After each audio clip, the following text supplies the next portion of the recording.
All right. Peace, everyone. Please let me know if you can hear me and if you can, of course, hear me clearly and I don't sound like a robot or anything like that. Because I know last time I did a live, I sounded like a robot. So please let me know if I'm okay. Loud and clear. All right. Beautiful. Beautiful. Good, good, good, good. So, of course, welcome everyone. Those of you who are slowly thank you. Thank you for letting me know. Appreciate it. Yeah, those of you who are slowly stumbling in, and those of you who are already here and been here and been greeting each other back and forth. Of course, I'm Chief Yuya, and we are on the Anu Life Global channel. So, willfully, actually, I didn't put a. I did say I was going to do that yesterday. Let me do that right now. I did say I was going to, even though I shouldn't have to at this point, because I've been saying for the longest, come over to this channel. But sometimes you got to drill certain things in. So let me just put uh, you know, a post on the Chief Yuya channel to say that this is where we're at right now. Just give me 1 second. Um,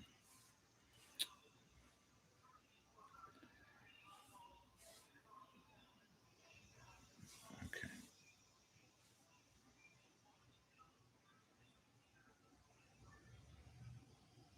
All right. I just put a link. I'm not getting all crazy with it. All right. So yeah, man. And of course, good day to everyone, or Yom Tov, if you were listening last evening, Sabbath, then you probably have some willfully some new words in your Hebrew vocabulary, and willfully you also have a new understanding of how that particular scripture Genesis begins and what's being said, as things get started, in that particular book.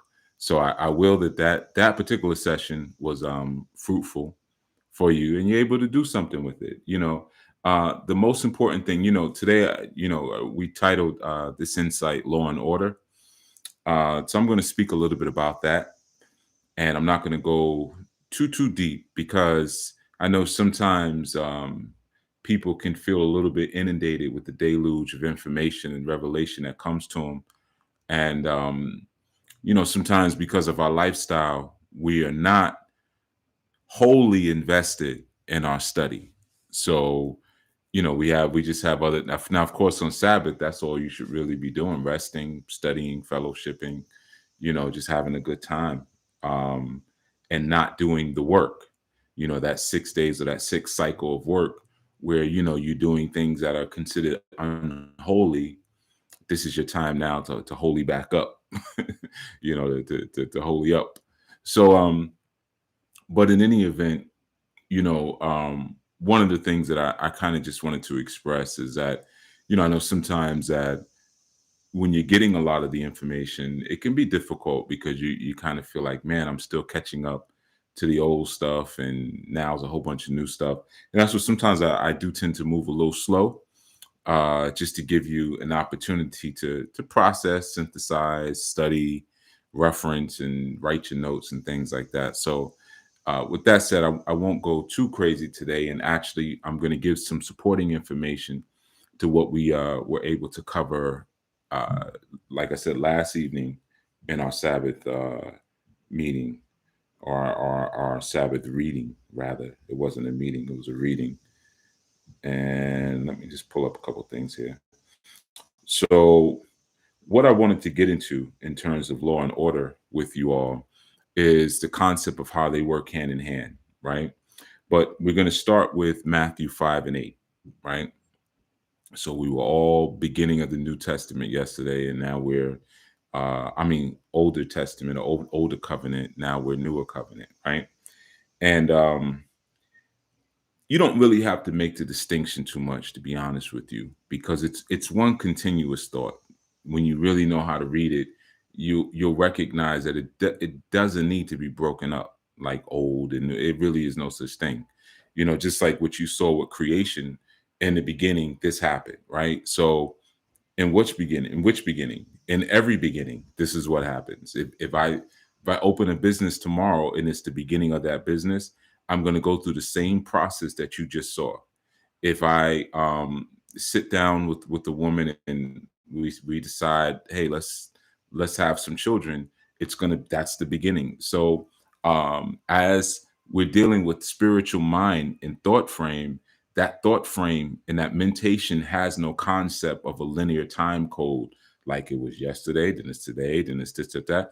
That's why there are things that sometimes will happen in your childhood, and then in your adulthood they still tend to dictate some of your personality, or they dictate some of your mood, or things like that, because again, there's no sense of time in that. Oh, that was back then. People will try to do that, but when it's in your mind, it's ever present. So that concept isn't there. And all there really is there's not then, now, later. There's just higher and lower when it comes to the mind. So some things are more present in the consciousness, some things are lower. So some things are the heavenly consciousness where they're higher awareness, and then some things are the lower consciousness where they're earthly awareness. That's all, right? But again, let's go to Matthew 5 and 8. Simple scripture. We're going to keep it simple. Blessed are the pure in heart, for they shall see God. Right? Real simple. No problem with that. Now let's start to break down a little bit, right? And then I'm going to show you how this is directly related to what we were covering yesterday in the concepts of in the beginning, or in the mind of the creator, Israel's law was kept, or in the mind of the creator saw, or the creator created heaven and earth in the creator's mind. So I'm going to show you how that correlates with each other. And again, just to give you a quick recap, we recognize that heaven and mind are states of awareness. I mean, heaven and earth are states of awareness that sit inside the mental plane. Does that mean that there is not a location of heaven and earth? No, obviously, there is a location in heaven and earth. We're functioning from it now. But everything in its truest sense has a genesis, or has a beginning, that's in the mind. So when you're reading Genesis, you're reading the origins, you're reading the core of something. Like when you hear me talk about truth, and I say, truth is energy in its actual form. It's energy in its supreme state. So what is that? That's while it's pure. That's before it's affected by the movement of condensation, of solidification. What is the condensation of solidification? Coming from the unseen to the seen, or coming from the non-corporeal or the non-bodily to the body, right? And then once it starts to take on a body, once it starts to take on a concept, once it starts to take on the space of the produced, it goes from thought to concept to creation to produced, right? And now once it's produced, look at it just like produce, right? You plant a seed, you can have a seed of a particular food. You could have that seed for 10 years and it's fine. Like you could just keep them forever. But why is it as soon as you plant it and then it grows into something, now it has a shelf life, right? So it gives you a concept there that things in their seed form, or their more protected form, or perfected form, they have a more eternal state, a more pure state, but also a more death state, because there's no growth in that seed form. But then as they are planted and as they're cultivated and they're sent down a line, you're going to be this, you're going to be that, you're going to be a plum, you're going to be a peach, you're going to be a nectarine. When it's sent in that type of form, now it has the potential to grow, which is perversion. It has the potential to change, which is perversion. It has or mutation, not mutation, more perversion. And it has the potential to die, right? So now it has the potential for transformation once it's actually cultivated, right? So that's the concept that we're dealing with there. So when we say in the mind of the creator, heaven and earth, were created, or in the mind of the Elohim, they created heaven and earth, right? We understand that this was a seed that was established. And as long as that seed remained in the mind of the Elohim or of the creators, as long as it stayed there, it would not change.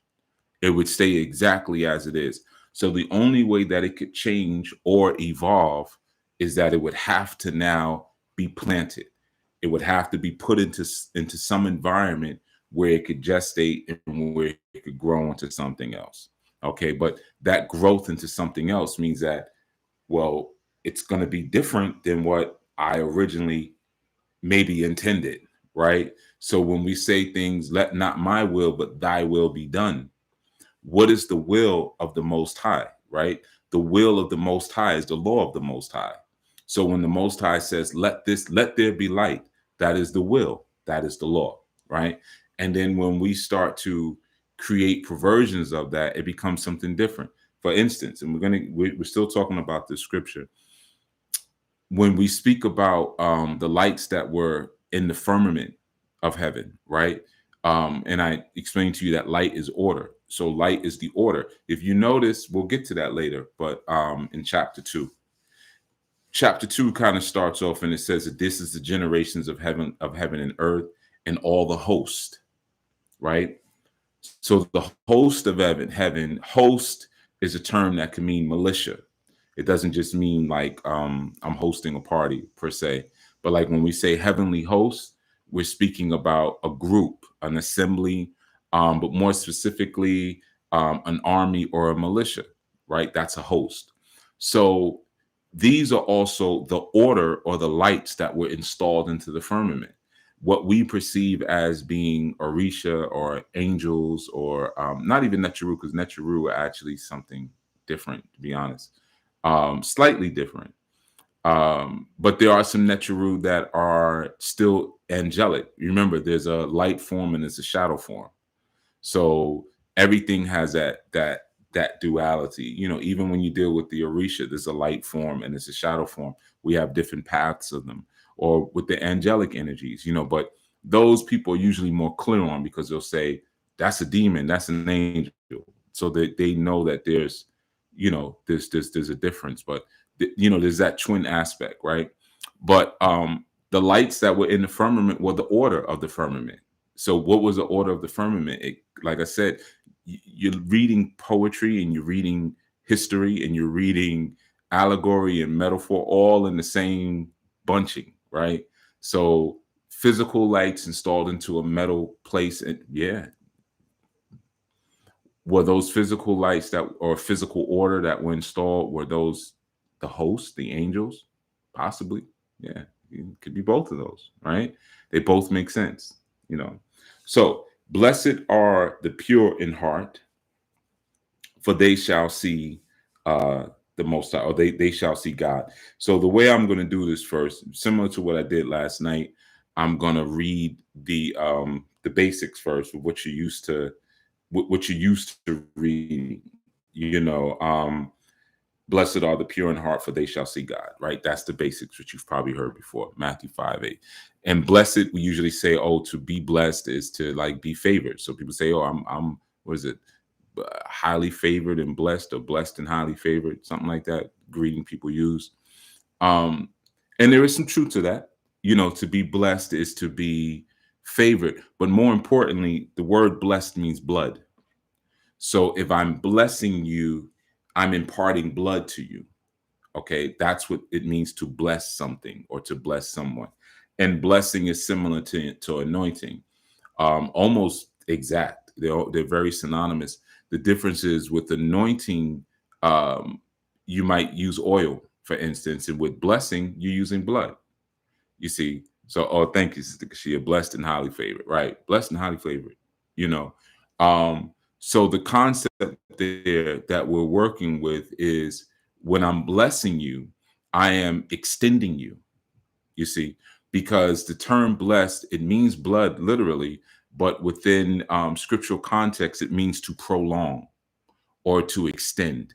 Okay. So if I anoint you to a particular task, right? If I say, hey, you're going to be like Deborah, you know, you're going to be, or some people say Deborah, but the B and V is, you know, it's Deborah, but you're going to be the redemption or the redeemer of your people, like Abigail was for her house, how she redeemed it. You're going to be the redemption, right?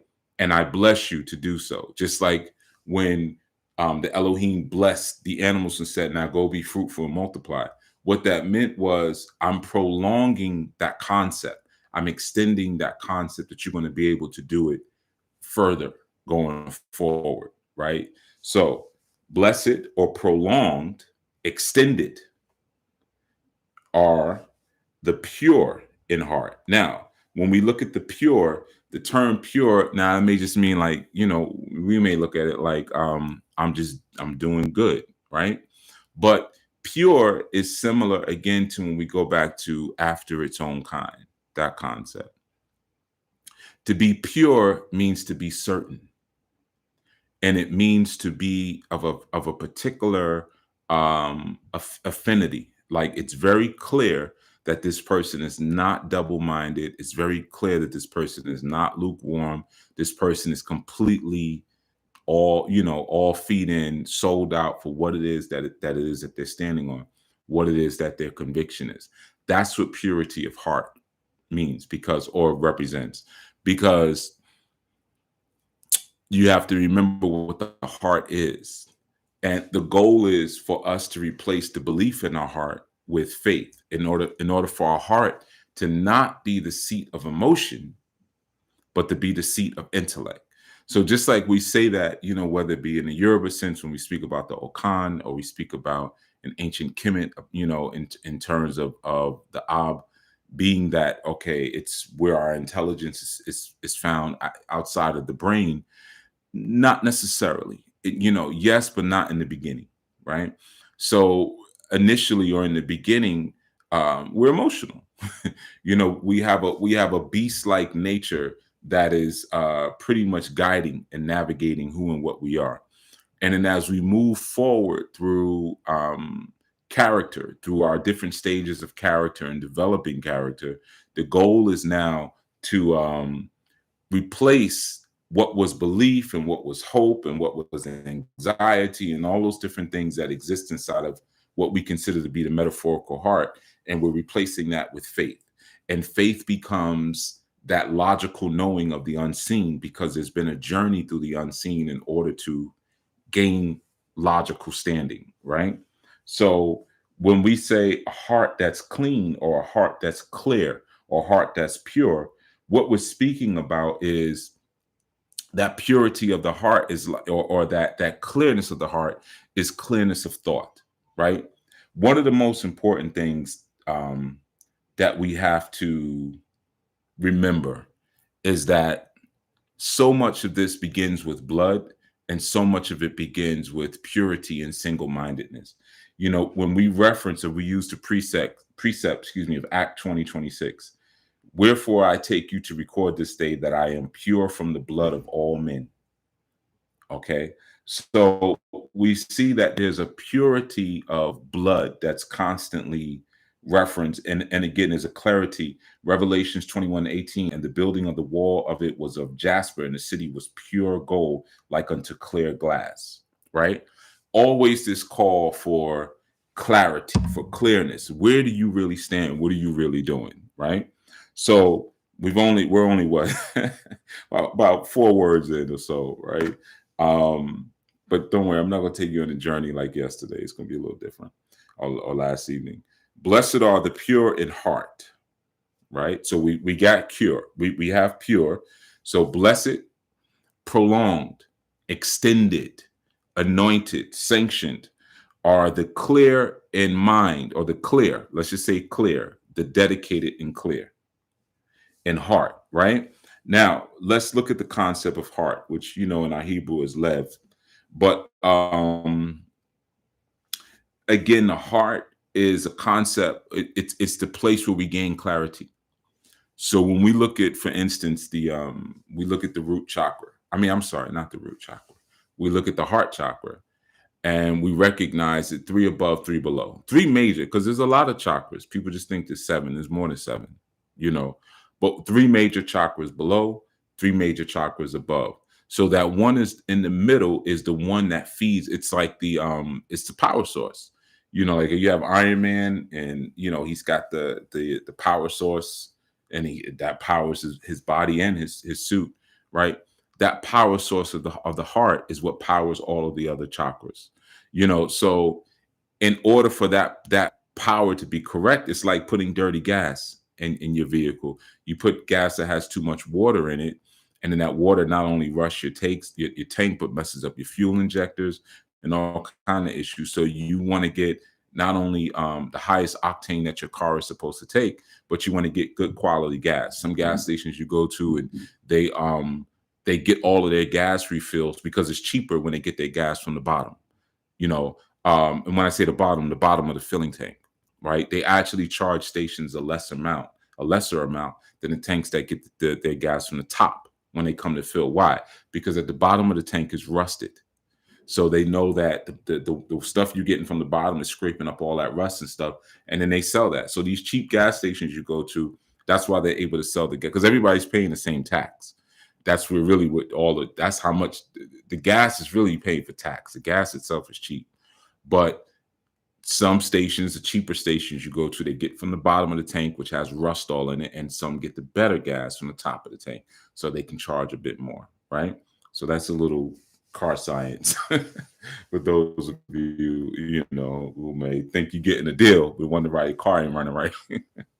Is because you're getting rusty gas, right? So that concept there of the heart being a space that has to be pure, it's the middle point, right? Or the pyramidal, right? And the pyramidal, pyro or pyro means fire, mid means the middle. So pyramid means that the fire in the middle. Well, the fire in the middle is synonymous with the heart, because in our Hebrew, that lev, it also means, in our ancient, it means middle, right? So it's the middle point. So again, we know from our chakra systems, 3 up, 3 down, right? So that has to be clear has to be clean. So let's look at it again. Blessed are the pure in heart. That's just the first part we got. Prolonged are the clear in the middle, or the dedicated or the focused in the middle. For they shall see God, right? That's our basics, right? For they shall see God. Now, that vision, let's get to something important, and it correlates to what we were speaking about yesterday in terms of the thought aspect, right? Or like even hearing, faith come by hearing, hearing come by the word of Yah. Well, what is hearing? Again, hearing is the ability to tap into the first eye, right? It's the ability to detect, like mind detect mind, or frequency detect frequency. I can detect the frequency of what you're coming with underneath. It's just like what we were speaking about yesterday about, like, towards the end, I was talking about scammers, right? And there's some people that I've seen, like, over the years, didn't really listen to any of the information, but as soon as they talk, I was like, oh, hell no, I'm good, right?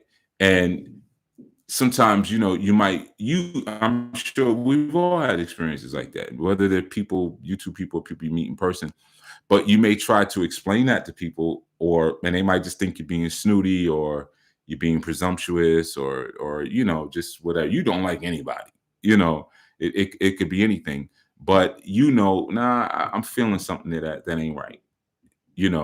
What they're saying, peace, Cassie Derwin, what they're saying isn't necessarily matching up with the energy that they're projecting, right? With the frequency that's going out of them. So it's like, I don't even want to waste my time with this. I already know it's just a matter of time, and you'll see.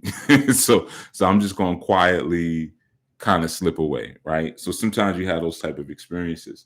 So the concept of hearing, or having faith to hear, or seeing, as is mentioned here, is not talking about the mechanical form of seeing, where, like, I'm using my retina and it's going to my optic nerve, and it's not that process that's being spoken about. It's speaking about the ability to see beneath, right? So I'm gonna give you an example of seeing, right? So when we read about Yahweh Shai, we'll take two examples. Yahweh's Sermon on the Mount, right? Now, of course, listening to or reading it, we say, okay, he was talking he was talking to a bunch of people, right? Like a sermon. Yeah, that's what people do. But one of the things to understand that in ancient Judaic custom, even today, typically when sermons were given, you would not. It's not how we maybe are used to seeing in the mosque or in the church, where you stand up somewhere and you have the podium or whatever and you're speaking to everyone. That's not how you speak. That's not the protocol. Typically, what you would have to do is sit down to speak. So when you had your typical, your historical sermons, it wasn't somebody standing up and looking over a multitude of people and talking. It was actually more like a discussion group. That's what sermons were. So you were all sitting down together on one level and having a conversation. So it's significant when we hear anything, when you read in scripture, even in mythology. And again, like I always say, I can't tell you what it means. I can tell you how one way it can be interpreted, right? But one way that can be interpreted is going above mundane thought. Because remember, what we looked at yesterday was that the Most High created man in his image and in his likeness, right? And like I said, yes, that happened in the spiritual form. The Elohim did that. And then, of course, in the physical form, like I said, I'm in the image of my mother. I look just like my mother, but I act just like my father, right? So there's the image and likeness. So in that particular sense, when we're speaking about the concept of seeing, or the concept of going up on a mount, once we understand that, well, we're all thought projections of the Most High. Let us make man in our image and our likeness. Okay, but our image and likeness is mentation in spirit. So we're not talking about something physical yet until we're like, oh, we'll get to that in the next chapters as we're going, right? But we're talking about something spiritual. So based upon that we're talking about a spiritual creation. When you're reading these stories, that's where you got to start first.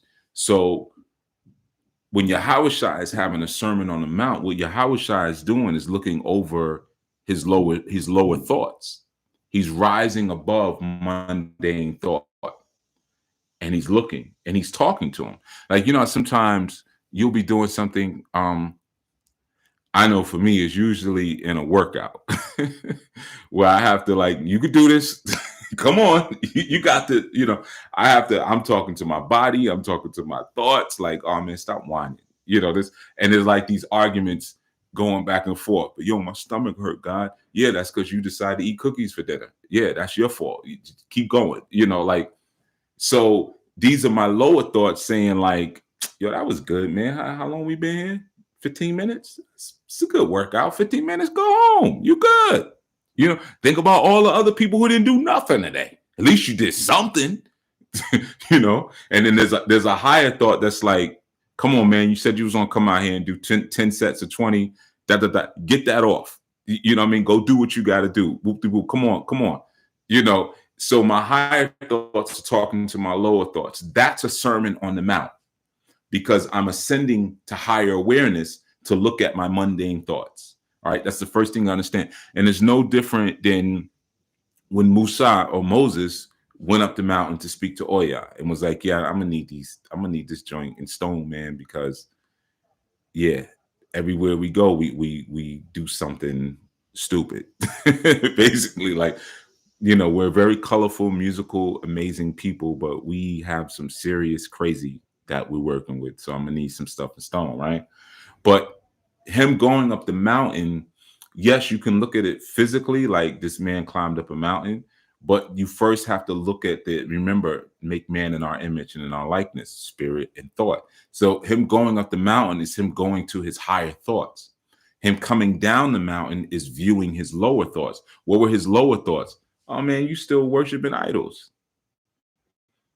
You're upset with the people, but this is in your subconscious. This is what you had to get up into your higher thoughts to get away from your default.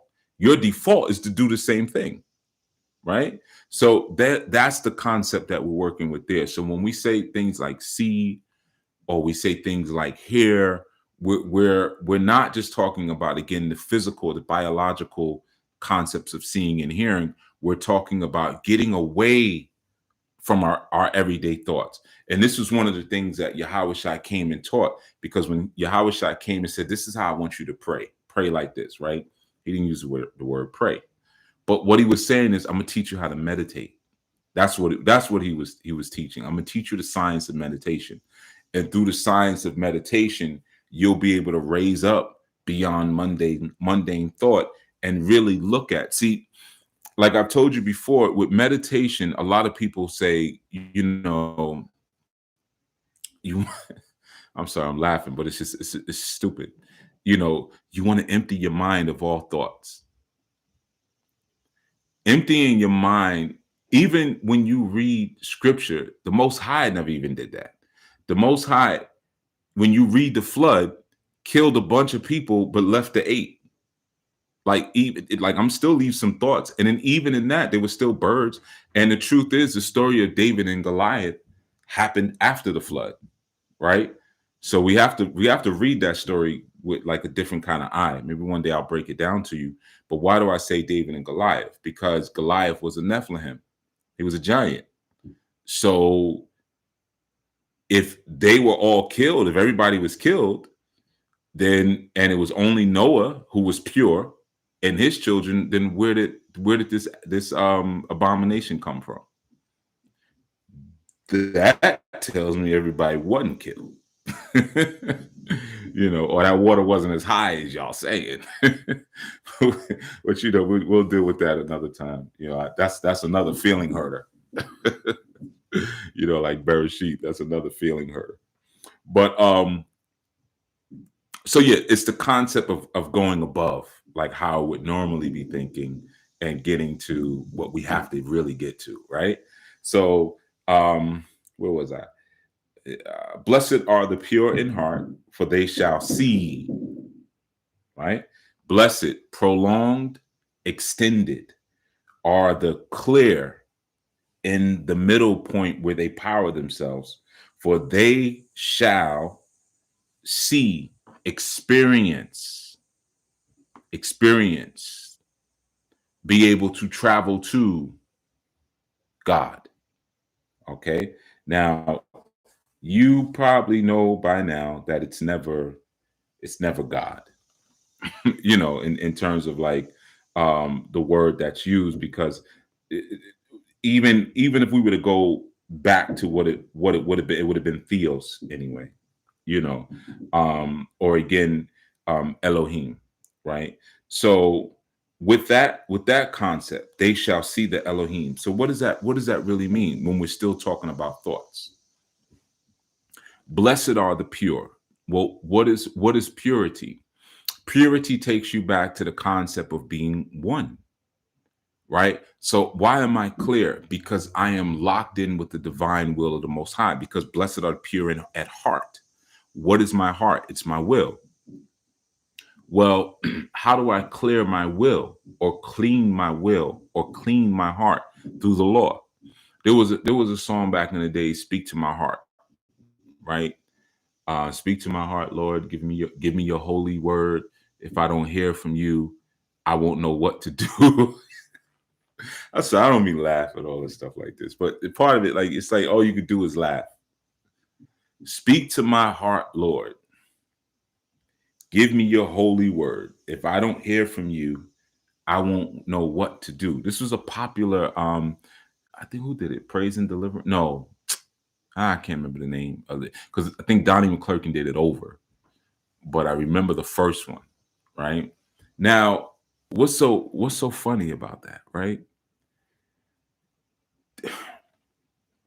You got the word already to speak to your heart. You already got it. It was called the law. You don't feel like doing it. So now I'm praying for a word. You don't need a new word. You didn't do the old word. Speak to my heart. What speaks to your heart? Your heart is will. So what's the activator for will? Law. The Most High is law, right? So in 120, we have the term law, and we say love for Allah's wisdom. Law, L-A-W. So just the acronym so you understand. L, love, A, Allah, W, wisdom. We understand that wisdom is the original woman. But outside of that, so you still have that concept of love being present. So, and of course, when we deal with the heart, we typically had a concept of love being present, right? So the concept there is, how do I purify my heart? Do the law. Do the law. The law is the purifier of the will to keep you from going astray by the bestial mind, because the beast can't tap into the heart, because it's when you deal with the the Okan realm is too powerful for demonic energy. That's why when you're working with the chakras, everything beneath the heart is emotional. How I feel about myself, sexual pleasure, my survival, but it's all earthly type of not only desires, but earthly sort of utilities, right? And then when you go above the heart, it becomes all esoteric. You see, so how do I purify that so that I can understand, I can be clear at what I need to pull from in every moment? Law. I have to use the law. Okay. Now, what is the law? Love for Allah's wisdom. What is Allah's wisdom? Not only is it the original woman, what is the original woman? The spirit, the Holy Mother, or the Holy Spirit, whatever word you want to use, or the Ruach HaKodesh, right? The Ruach, the breath. You see, so blessed are the pure in heart, for they shall see God, or they shall see the Elohim, right? Now, how do I see the Elohim? I see the Elohim by existing within the kingdom of the Elohim. Because if I understand that in the mind of the creator, we're going back to last night's lesson. And if you haven't watched last night's segment, you probably all have, but if you haven't, definitely please go watch it. It'll make sense of what I said, what I'm saying now. And last night's segment, we'll put it on this channel eventually, but it's on the Chief Yacht channel. Okay. Just in case you're like, why does it keep saying last night? So you'll know what we're talking about. Blessed are the pure in heart, for they shall see God, right? But we understand that seeing the Elohim is like Moses seeing the Elohim. It's like Yahweh going onto the mount and being transformed, right? So the concept there is going deep inward into my meditation. Now, if I go deep inward into my meditation, or deep upward into my meditation, whatever word you want to use, what happens? I get away from stationary, stagnant thoughts, and now I exist within heaven. And by existing within heaven, now I can see Elohim. But what am I seeing when I'm seeing Elohim? I'm seeing myself. I can see my real self. When I see my real self, what happens? I get real clear all of a sudden. Clarity comes. Oh, right? You think about some of the things that we engage in life sometimes, and we get those we get those sobering kind of moments. There's things that sometimes happen. Somebody will I've seen situations where somebody was like barking, like road rage type things. And then when they were popped out on, like that car door opened, it was like, you know what? Because in that moment you saw yourself, right? It's like, wait, I'm not built like that. I sorry, you know what, sir? Sorry. I really don't want it like that. I told a story like that once when I had to have that moment when I was about to do something to somebody, and they pulled a knife, and all the boys was right there, like, yeah, we about to jump him and stab. And in that moment I was like, it gave me pause, like, wait a minute, how important is this?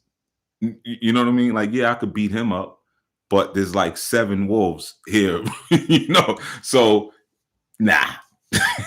I don't want, like, that's not what I want, so in that moment, what did I see? I saw the Elohim. I saw myself. Like, I saw myself, and because I had to rise above, look, have an out of body experience.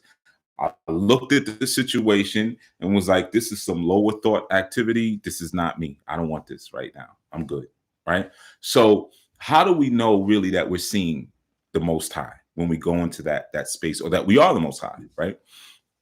Or remember what I said yesterday. The Most High uses mind matter in order to create. When we're reading the beginning of everything, right? When we're beginning a Genesis, like let us make man in our image. But again, when we look at Bereshit, in the mind of the Most High, he created the heavens and the earth, right? So everything that the Most High is using to create is mind and word. That's it. Then after that, the Most High, or the Elohim, and when I say Most High, I'm speaking plural, by the way. So like it's Most Highs wouldn't be correct, but we'll just say Elohim. But I want you to get used to, whenever you hear Elohim, think multitudes. How many? You don't know. Just all over the freaking place. Just start thinking like that. When you hear Most High, even though you might hear he will say like, the Most High, he did this, he did that.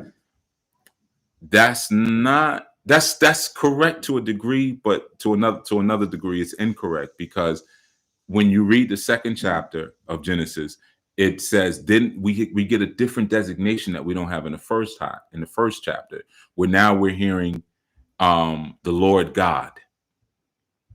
But it didn't say that before, right? The Lord God. So now we're getting a title and we're getting a name when you break it down, because the Lord is Baal, right? That means Lord. And God is Elohim, as is translated there. But it's not only Baal, but it's Yah, or Yahovah, or Jehovah. Yahovah itself is also male and female. Yah is the masculine aspect, and Hawa, or Hova, or Hava, is the feminine aspect, is where you get the term love, Ahava, right? So you have that masculine, you have that feminine, but it's a combination of that lordship and that loving there. That's the masculine and feminine of the word. You may know as Jehovah, but that's wrong. Whether it's Jehovah, Yahweh, or Jehovah, right? But it's that dual aspect. But it's not to that second chapter that Yahweh steps forth, and it's like, now I'm creating. So before that, it was just the Elohim. It was all of them, right? We didn't have, it's like, the example I would use is like being in a plural family, and there's 7 women in there, which is very significant. 7 fruits of the spirit. Y'all probably think the 7 fruits of the spirit were like just good stuff to have. You probably didn't realize that those were the different wives of the Most High.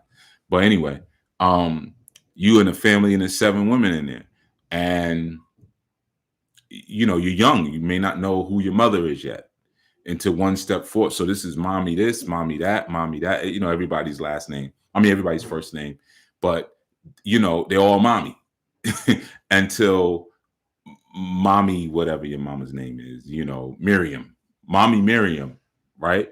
So that's like saying Lord God. You see, they're all God, but which one is my Lord? You see, which one created me? So when you see Lord God, what it's saying is Elohim Yahweh. Oh, Yahweh, that's the one. Jehovah. Oh, okay. That's the one. So what were all the other Elohim doing at this time? Oh, maybe on different planets, different galaxies, doing other stuff. This is the one that Yahweh got assigned to. He got stuck with us, right? So anyway, so we have that concept again. But how do we know that we are of that mind matter? We are of that substance? Because whatever it is that the Most High creates itself from, it becomes. That's the whole science of it, right? Whatever it creates itself from, it becomes that particular thing, because it's only creating out of itself. You see? So if the Most High says, okay, let there be light, then the Most High becomes that light. If the Most High says, or the Elohim say, let there, in my mind, let me create heaven and earth. Well, where does heaven and earth exist? Within my mind. Well, my mind is inside of me. It's me. It's mine. So it's not something that's external to me. It's my journey. It's me. So when the Most High says, let us make man in our image and our likeness, The Most High or the Elohim are saying, we are going to put ourselves into this thought or into this concept known as man. Min, Aleph, Nun. Man. And notice man, the Mem, Aleph, Nun, or Adom. But even if you take it from the English, Mem, Aleph, Nun, that code, you still have the concept of women, male, Nun is the water coming out of the child as a water. So man or woman, man, child, right? But again, man, Adom, or blood. So when the Most High is saying that these are different things that we're going to morph ourselves into. We're going to be these different things. That's the whole science of that. The science of it is not that the Most High creates and then steps away and then looks at its creation. The Most High creates and then gets sucked down. A part of it gets sucked down into the tunnel in the vortex of production and then becomes that thing. So it's no different than the waters on the earth looking up at the waters in heaven and crying out, as the scriptures say. So when we come through, we're the Most High looking up at ourselves like we're here and we're there. Oh my goodness. So that's the science there. You are the Elohim because you are created from that form, and the Elohim uses nothing else. But not only are you created from that, the creating is not a separation. The only time we get a true sense of that separation, or really the pain of it, is when we see Yahushua crying out, my God, why hast thou forsaken me? Now, why did Yahushua cry out in that way? Because the Most High is like, I'm pure. So now that you've taken on these people's sin, or my sin, I can't associate with that. I have to separate myself from what is disobedient because I'm bound by my own law, which is why I have to make a body for myself and come down here and do the sacrifice, because there always has to be a sacrifice for disobedience. I can't change the law because a part of my matrix is that I am truth. So I can't break the truth. So just because it would be fair, like, but I didn't know the law. I didn't know. Yeah. So tell you what I'll do. I'm going to have to go do this. Why? Because I am not a fair archetype. I'm a just archetype. But I have rules too that I have to abide by, which is truth. I can't lie to you. I'm not allowed to lie to you. That doesn't work. So if I say you're going to do this and this is going to happen to you, it's going to happen whether I want it to or not. So the only way we can get around that is I found a loophole, right? That's the concept of keeping things pure. I'm not going to disrupt things. So those who are pure in heart means those who are clear. This is where I am. I'm not playing around. I'm not mixing anything up. I'm not vacillating, anything like that. This is what it is. And I'm willing to go to extremes to maintain my purity, whether it means I'm going to lose my job, whether it means, I'm going to lose my place to live. I might be like John up in the woods eating locusts and whatnot. Whatever it is that it takes for me to maintain my purity, I'm going to stay with that. Why? Because blessed are the pure. So what does blessed mean? Prolonged, extended. So how do I have an extended life? Now, what is the real life? The real life is my consciousness. So how do I make sure that when I move beyond this particular realm of nature or this particular expression of life, that I still exist through my purity? You see? So I have to safeguard my purity like I'm safeguarding my life, because that's essentially what I'm doing. If I'm not pure at heart, when my body expires, now I might I'm stuck, and I'll have to do stuff over, as opposed to now, if I'm pure of heart and I see Elohim, seeing Elohim means that now I am abiding in the presence of Elohim. Why am I able to abide within the presence of Elohim? Because I was clear about what this was. I never vacillated. You heard me say that before about Alita Battle Angel, right? And Alita was always clear, like, nah, I'm here to fight, and I'm doing whatever, even if I'm rebelling against my surrogate father who built the body and everything for me. I'm here to fight, redeem myself back up to heaven. Alita, of course, was Lucifer, but this is what I'm here to do. You see, so there was a purity of heart. And then what we see in later, like she did make it to Salem. That's in later thing. Maybe they'll do a part two of the live movie. I don't know. But so the concept there is this is how you secure your space in heaven. Now, what is heaven? Higher consciousness, a higher state of mind, right? So I'm not saying this is how you live a good life, and when you die, you go to heaven. That's part of it, but that's not even the important part of it. It's not. The important part of it is what's happening today, what's happening in this moment right now. Am I going to abide in the presence of the Almighty right now, or am I going to abide on earth, the lower vibration? Or am I going to abide in Sheol? Sheol, She'el. She'el, El is the most high. She is to take out, or Sheol is to extract. Am I going to abide in that space where there is no El, where there is no God, where there is no Elohim? So I can do that right now, like today, like in this moment, right? So that's the concept of being pure in heart and being able to see the Elohim or to see God. To see God means to be able to go into the deeper realms in order to exist within that space of God, because again, he cannot, or Elohim will not associate with disobedience. You see, so if I'm not pure of heart, and sin is disobedience, same thing, right? So if I'm not pure of heart, I can't be around him, right? You know, it's very interesting when a lot of times you hear people talk about like God knows me, the big guy upstairs knows my heart and all of that, but you in the world, going crazy, like you just doing whatever you feel like doing, and whatever you feel like doing is always something wrong, right? Um, the sins of the prayers of the wicked are not heard. That's in scripture. Now, it's so interesting that, not interesting, I know why, but preachers don't teach you that. They don't say that. They don't tell you like, yo, if your heart ain't right, like your prayers are not answered. Like that's actually in the scripture. It's not something I'm making up to try to get you to do the right thing, because that's your business, whether you want to do the right thing or do the wrong thing.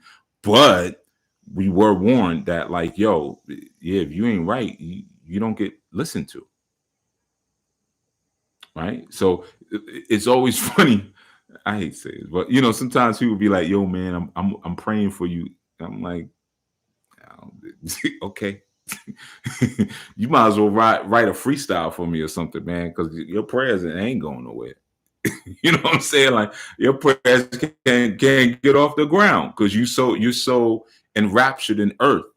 You've never flown up the mountaintop. You've never gotten up to them. You don't even know that anything exists on the mountain. So who cares? You know what I mean? And I don't say that obviously, but that is the truth of it. At some point, that will be said because we're getting to a point now where we just got to tell people.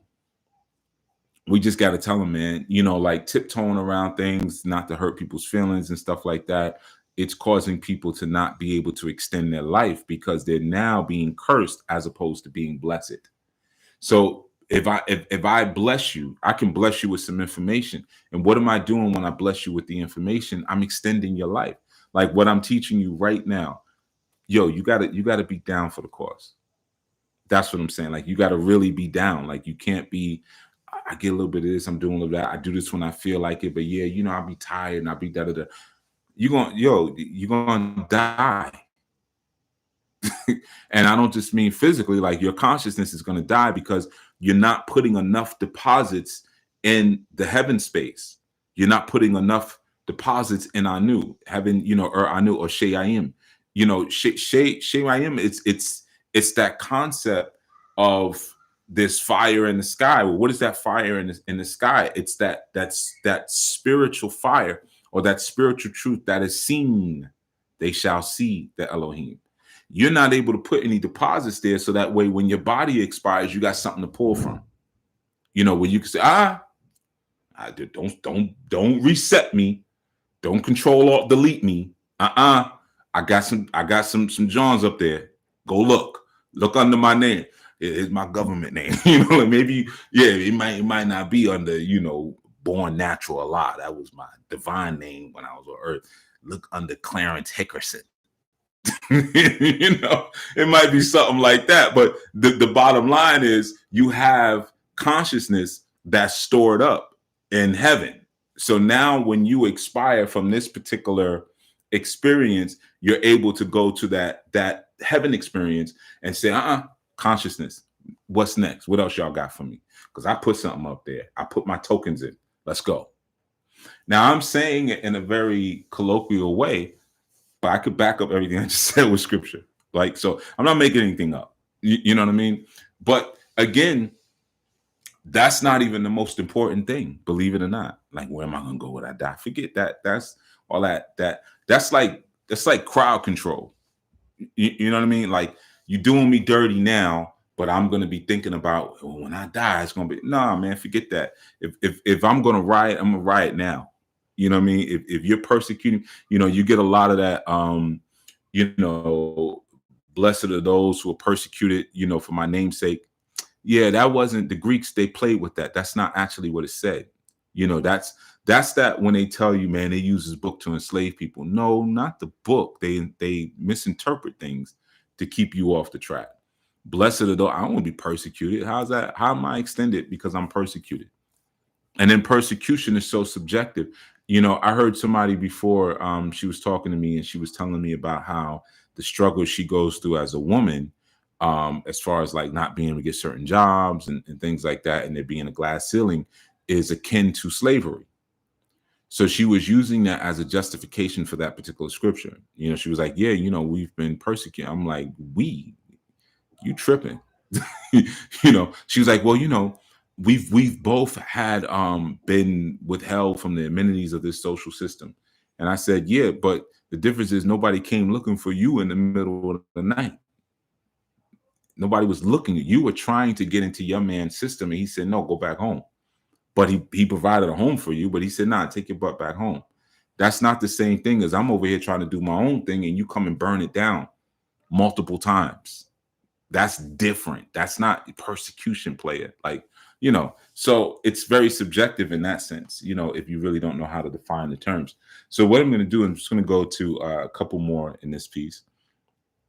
Blessed are the peacemakers, for they shall be called the children of God. Now, what does that mean?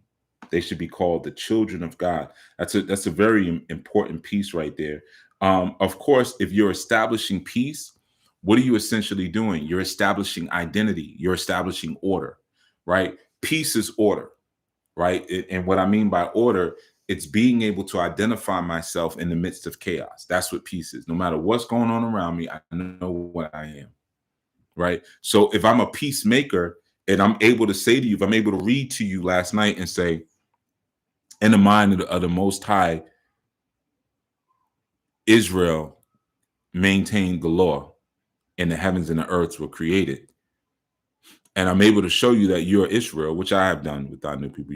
We did the lecture before, and I taught you this is where we come from. This is da da da da. That now makes me a peacemaker. So it's not necessarily that, this person was fighting this person, I pulled them apart and I started freestyling, self-destruction, stop the violence or anything like that. But it's the fact that I'm able to, once you can establish identity, then you know how you're supposed to behave because you know your identity. Like, like, this is not us. This is not what I do, right? So I may have an issue with Brother Zach or Brother Antonio or Brother Utu, and I may like, I'm going to kill this brother, right? But if I know my identity and I know his identity, and I know that Musa gave us laws as Israelites and said, thou shalt not kill. And I might ask Brother Zach, yo, you an Israelite? All right, you good. Brother Utu, you an Israelite? All right, can't touch you. Brother Antonio, you Israelite? Can't touch you. Brother Clarence, you an Israelite? Oh, all right, open game. Because I wasn't getting no instructions about you. Only about my neighbors, and my neighbors are supposed to be my clan, my people. But you, I can do whatever I want with you. I won't talk about that too much because people will take that the wrong way, or they'll take it the right way and then use it to do wrong things. But anyway, the peacemaker are the ones who are able to establish the identity and to remove fear. For they shall be called the children of the Elohim, right? Or the son of the Elohim. because that's actually more what it was said before. Now, what does it mean to be the son of the Elohim? It's a very important thing, right? Let us make man in our image and in our likeness. That was the Elohim making a son. You see what I'm saying? That was the Elohim making a son. So prolonged are the peacemakers, for they shall be called the children of God. This is how I return back to that original form of being the Elohim's son, of being a direct, pure creation. Because remember, the verse right before it is, blessed are the pure in heart, for they shall see God. So we're talking about purity. We're talking about, again, maintaining the bloodline. That's really what we're talking about. Blessed are the peacemakers, the ones who can establish identity. And identity is also establishing nationhood. The ones who can establish identity, for they shall be called the sons or the children of Elohim, which means that these are the pure people. These are the chosen ones who we left, and to really let people know what identity was. Like, this is where you are. This is where you are. This is what you come from. This is what you come from. Blessed are they which are persecuted for righteousness' sake, for theirs is the kingdom of heaven. And again, like I told you, they played around with that word persecuted, because it also could mean to follow, or it also could mean to pursue. So let's do it again. Blessed are they which are pursued for righteousness' sake, for theirs is the kingdom of heaven. Doesn't that sound a lot different than persecuted? You see, just a little, because you might say, well, yeah, when you're being persecuted, somebody might be chasing you. Could say that, but let me teach you something that you need to know. Let me teach you something about tricknology. Sometimes you'll hear people use the term, oh, they're using tricknology, right? They're a devil. The devil uses tricknology. Tricknology is not somebody lying. That's not trick. That's just lying, right? That's not tricknology. Tricknology is somebody using the truth and perverting the truth ever so subtly. Because remember, like the serpent was the most subtle of all the creatures in the field. Just subtle perversion of the truth. So you're like, yeah, but it just knocks you a couple of degrees off course. That's tricknology. So saying blessed are they which are persecuted, when it could have actually been pursued for righteousness, that's tricknology. That's tricknology. Okay, so we're going to do it right. Prolonged are they which are pursued for righteousness' sake, for theirs is the kingdom of heaven. What's the kingdom of heaven? The kingdom of heaven is within you. It's your higher form. It's where Musa was. It's where Yahushua was when Yahushua was transfigured into an angel. That's the kingdom of heaven. What is kingdom? King, family, dome, dominion. So this is the family's dominion of heaven. What is the family's dominion of heaven, or of Anu, or of Shemaim? The family's dominion of Shemaim is the generations. Is where your kin is where your family is. That's why in Genesis 2 it says, "And these are the generations of the heaven and earth," meaning these are the families of the heaven and earth. So it's not just one person here and one. No, these are the families. So blessed are they which are pursued for righteousness' sake, for theirs is the kingdom of heaven, or again, the dominion, the family dominion. So that's like saying you're pursued for righteousness' sake, and as a result, now you end up in a space where your family rules, but from a higher awareness. You see, your family rules from higher awareness. So imagine, like, if we're pursued or we're persecuted, but pursued, and we decide, you know what, we out, man. You know, they're not treating us right here. It's like going to a restaurant, the service is crappy. I'm gonna go to some place I'm treated better. And we say, man, I'm gonna go to Kilimanjaro. We're gonna go up, you know, going up the mountain. And we get up there, and then, you know, we establish a council, and we're like, listen, and I'm always on my Wu-Tang, you know, your seeds gonna mate with my seeds, his seeds gonna mate with this seeds, and we start planning this train out. So now we're establishing clan where we rule and we have dominion. Some things are very simple. They're right there. They're very simple, right? Blessed are ye when men shall revile you and persecute you. We already know what persecute is, and shall say all manner of evil against you falsely for my sake, right? So the key there, which is really important, is when we say falsely, we're saying they're saying all manner of evil, but all manner of untruth, right? Um, and evil in that form is dealing with the concept of being thorough untruths. Because what happens when you're saying thorough untruths in the name of Elohim? You're actually stripping away what's not me. You know, I had somebody say that in a video once. They something I don't remember what happened. She was crazy, and she was like, "Yeah, you need to go back to Philly where you can go rob all the people you want to rob." Just making up stuff. Like, I'm not even from Philly. What are you talking about? You know what I mean? But just making up stuff, and it's like, well, that's something I'm not. So through the negations, I'm able to punch it. That ain't me. That ain't me. That ain't me. That ain't me. Keep going. Swipe left, like they say. Just keep going. That ain't me. That ain't me. And I'm able to kind of zero in on. Listen, let me tell you what I am, because, like, I remember years ago getting into a situation. It was a legal situation, and I was being accused of something that I didn't do. Right.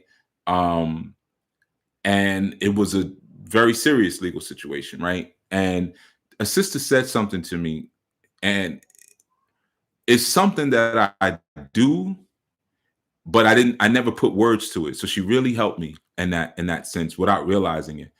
And she said, Haru, I know how you are. Like, I've seen when people try to hit you, you hit like 10 times harder back. Like, you don't like people messing with you. And she said, you're going to be more of what you were. I know it. And that's exactly what happened. Like, because I was doing something righteous and these people tried to turn it into evil, I said, you know what? Tell you what, I'm gonna do more of it. And I'm gonna do it bigger and better than it was before. And hence now you have Sudulu House. You don't know the whole story. So you're like, how do we get Sudulu House from that? Maybe one day in person. But you know, so that's the concept there. Like, I'm a hawk out. If you say these things against me falsely and whatnot, it's only going to extend more of what I am, more of my higher divine self. Rejoice and be exceedingly glad, for great is your reward in heaven. For so persecuted they the prophets which were before you.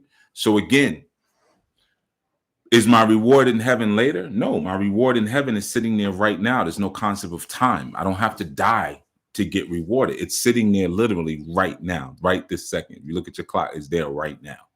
So would there be any reason why I'm not grabbing hold of it?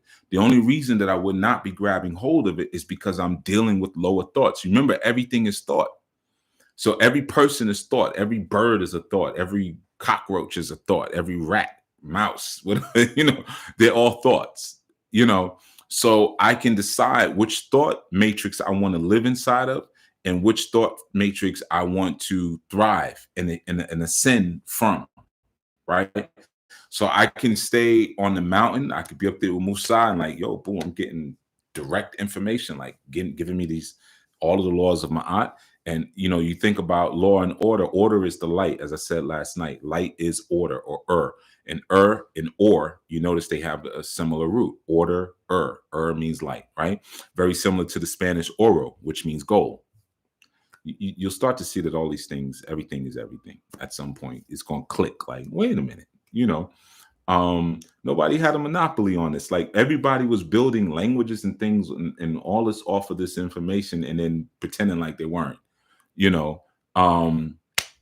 but man, I never think of a bush rat again. That's funny.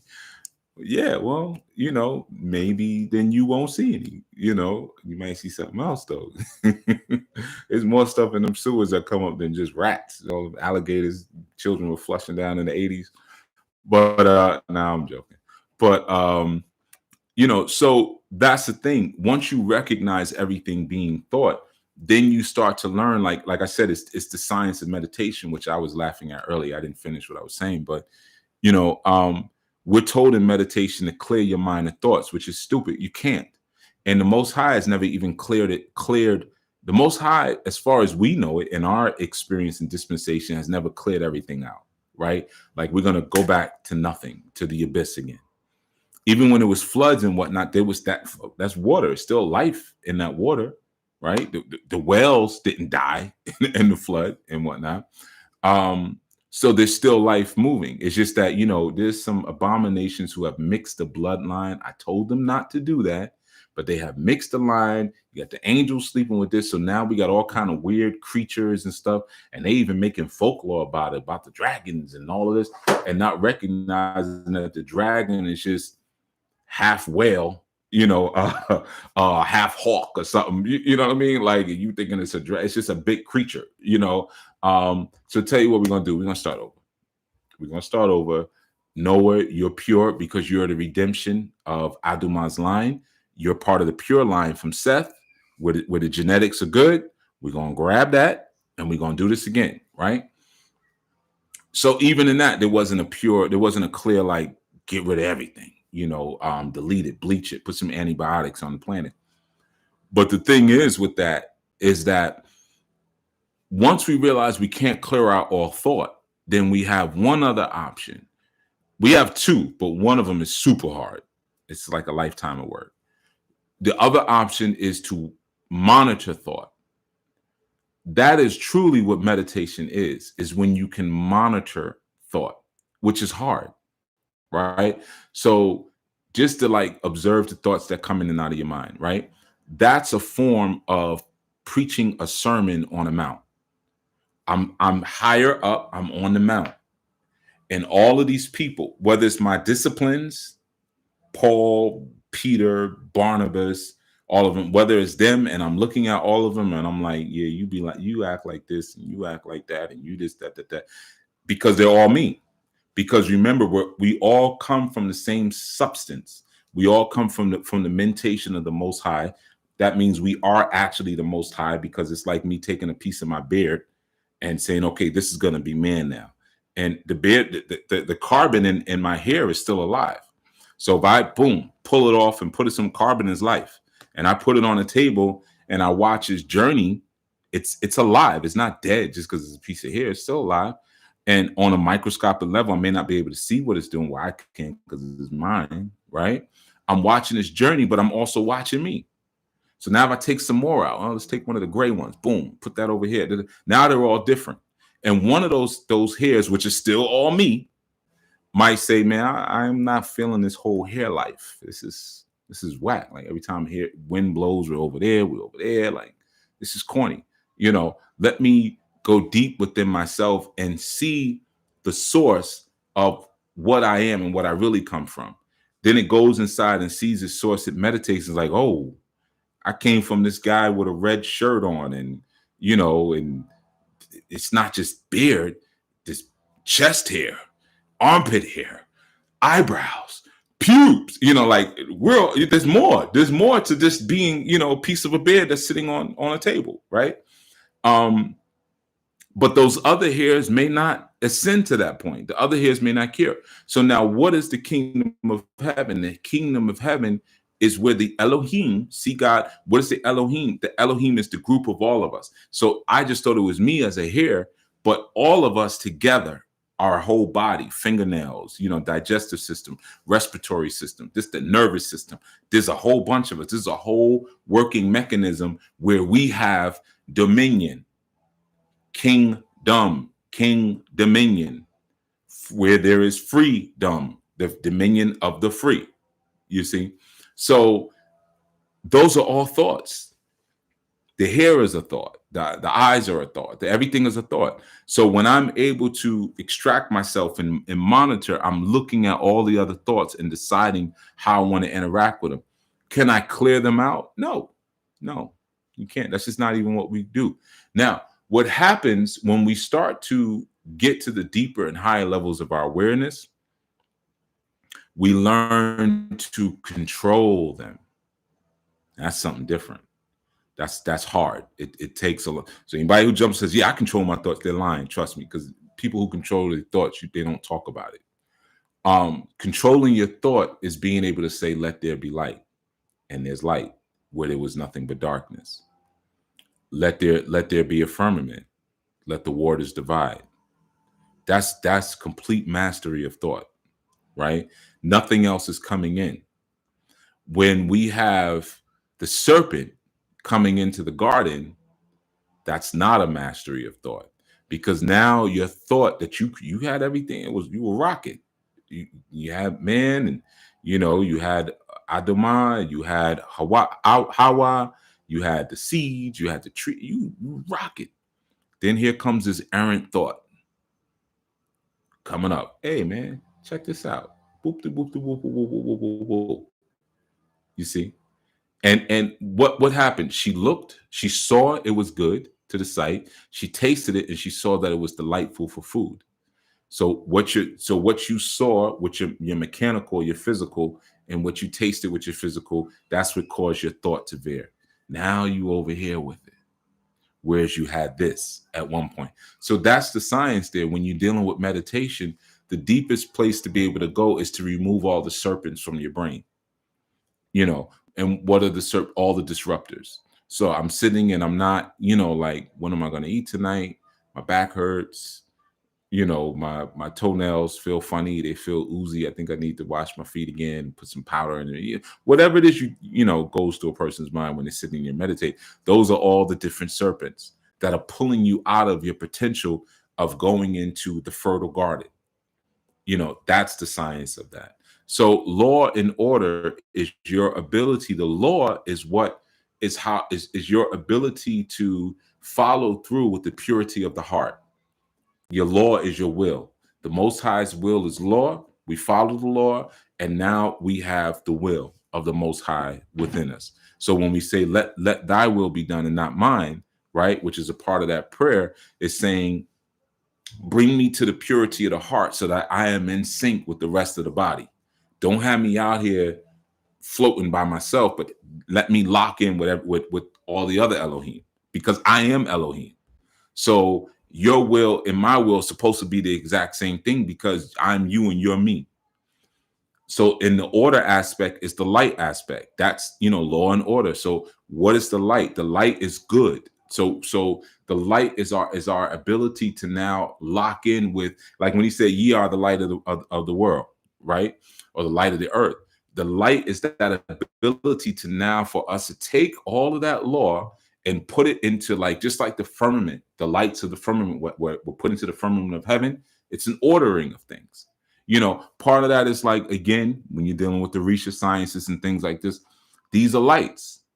How do you properly order them? You don't order them by servicing them, because if or servicing them, or it's not like the earth. The earth was given more dominion than those spirits, because when a body was made, because we were good in the spirit, and then the Most High was like, I need a body, man, a body, with all the bacteria and the mites and the microbes, and you want one of those, and the poop and the intestinal tract and all that. You want that? Why? Because somebody has to cultivate this planet. We need somebody to till the planet. Damn. All right. I'm gonna need a body. So that's a sacrifice. That's a negation, a foreshadowing of Yahweh's sacrifice to service the broken pottery, or Adoma, or earth. Remember, earth, Adoma, and Adam, or Adom, we're talking about the same thing, So, man, I got to service my lower part, because Adom, as the blood or dome, was the higher aspect of the lower aspect, earth. So, man, I need a physical body. Okay, that's going to be a negation. That's going to slow everything up. There's not going to be any more that let there be and let us. We ain't gonna have that anymore, because now I'm a prisoner to this flesh body that moves much slower. And as far as the earth, I'm being. If you look at that word, and we'll get into it when we break down the next chapter, but Adam was like enslaved or tethered. When it says that he has to cultivate the earth, it's saying like he has to be a servant to, tethered to the earth. It's like a form of slavery, which is, there is a truism to that, right? We are tethered to the earth until we expire. Then, all right, we're free now. We say that when people die. Well, at least grandma free now. She free. She can go wherever she want. So that concept was written right there in the very beginning. All right. So that's pretty much what I wanted to cover with you, the concepts of law and order and how they tie into what we were speaking about yesterday. And again, like I said, blessed are the pure, in heart. That means that it's time for you to choose a side. And I know that a lot of religious people say things like that. You on the Lord's side? I'm on the Lord's side. But like Lord just is Baal. Lord could mean anything. It could mean master, father is another form, Baal. So that don't really mean anything. But what we're really talking about, picking a side, is heaven or earth. Heaven, I'm an Elohim. Simple, right? Earth, I'm a bunch of thoughts that have not condensed into a divine experience or a divine thought as of yet. So I can raise up above my mundane thoughts, but I have to see everybody around me as my thought. I have to see everything around me as my thought. And if I have things around me that I don't like, I have to realize that's because that's the thought that I create. That's what I'm thinking about. Now, we call that the law of attraction, but you notice the law of attraction doesn't take into account a God, right? We use that word, a God. There's no God. You see the tricknology? So you're not told why the law of attraction will work for you, or if or how. You're not told that. You just told you just use it, it'll work. But what is it in you that's able to think things, condense them into a clear thought, create a vision board, and then that thing happens in your life? Why does that happen? Is it just because that's just, like, can every and anything do that? Can an elephant do that?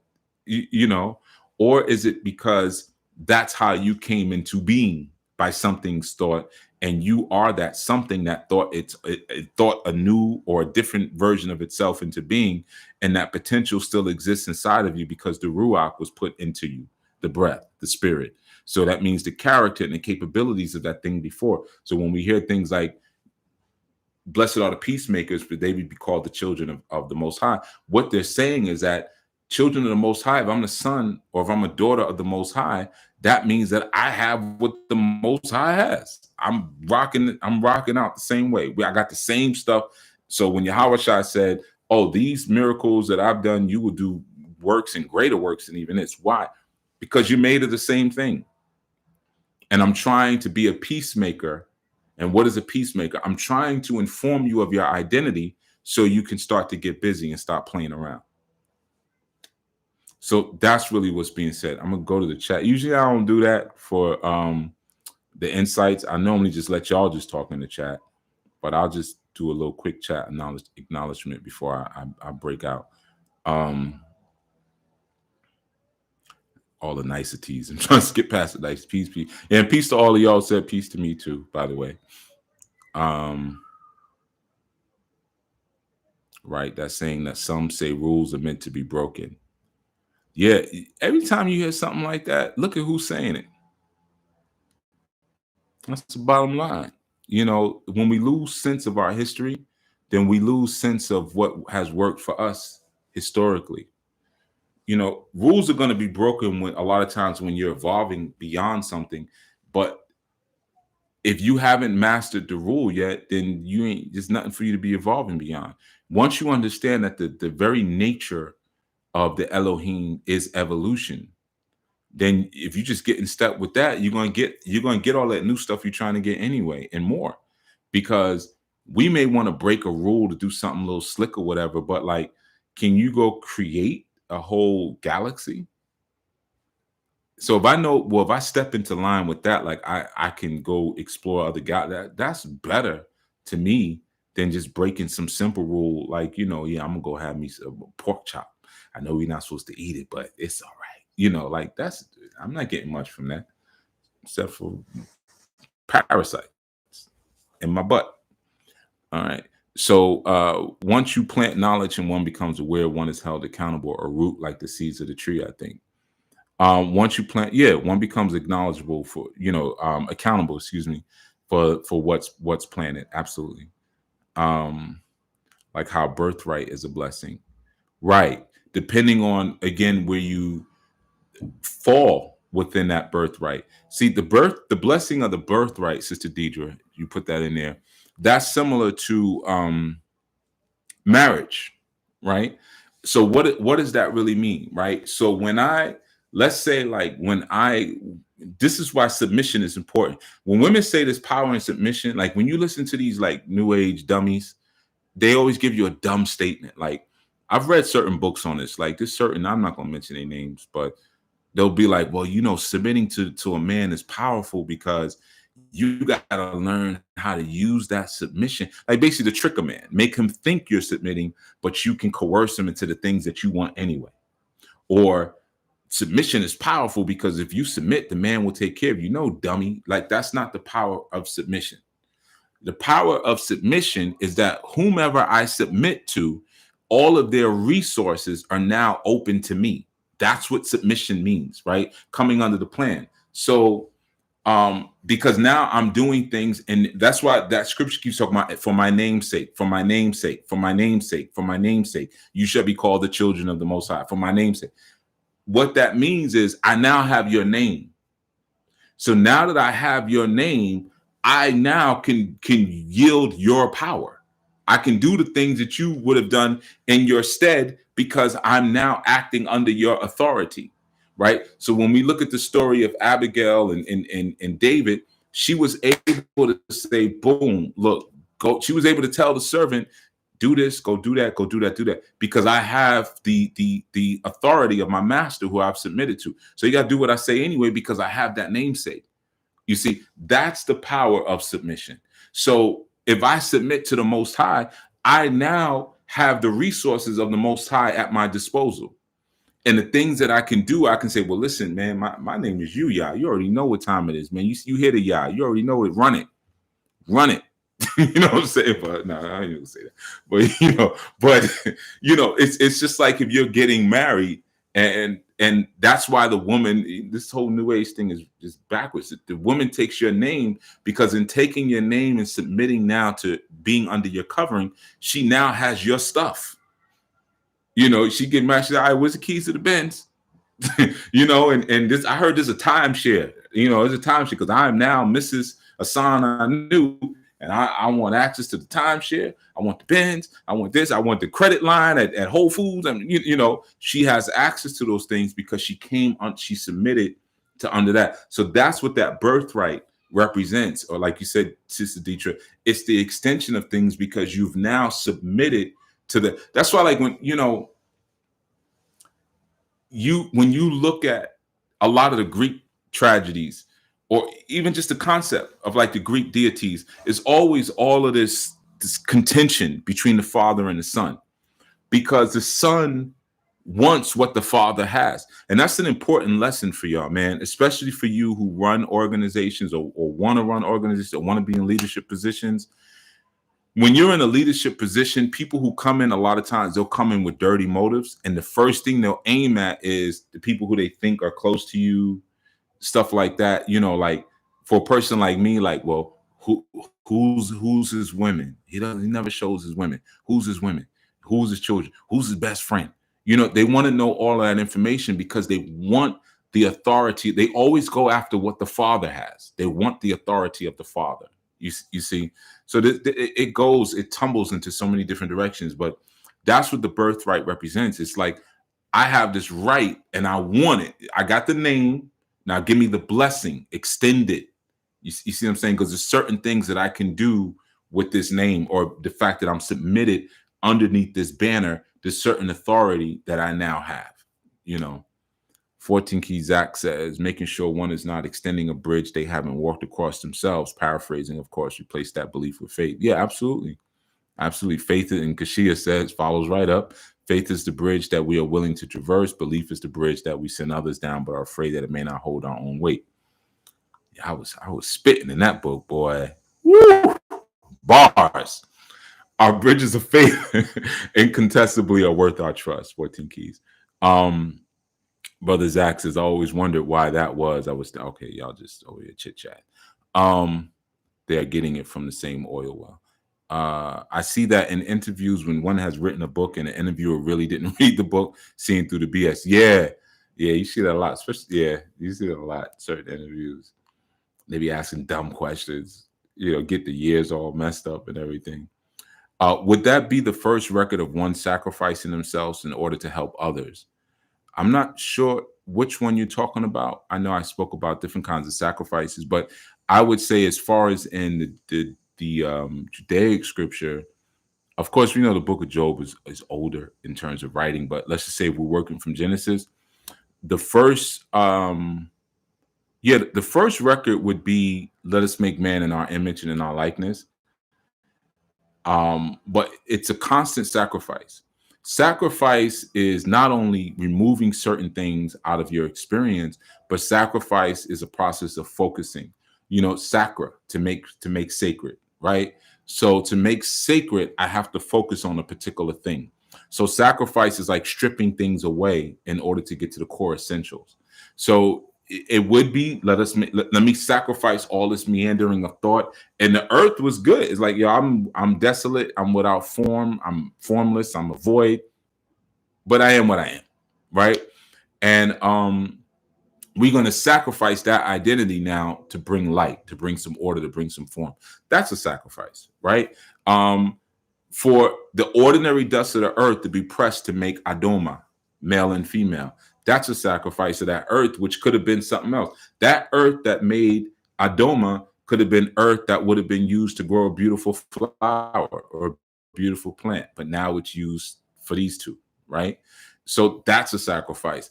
One of the very interesting sacrifices is when they realized that they were naked after they went through the ark, or went through that tunnel of knowledge, and goat skins were placed on them to cover them. That was a big time foreshadowing, because you don't skin a goat alive, right? So the goat had to be murdered in order for the sin of these people to be covered. That was an important one, that it was a foreshadowing to let you know that the innocent are always going to pay for the sins of the guilty. Brother MGC says, being able to see beyond our dysfunctional defaults.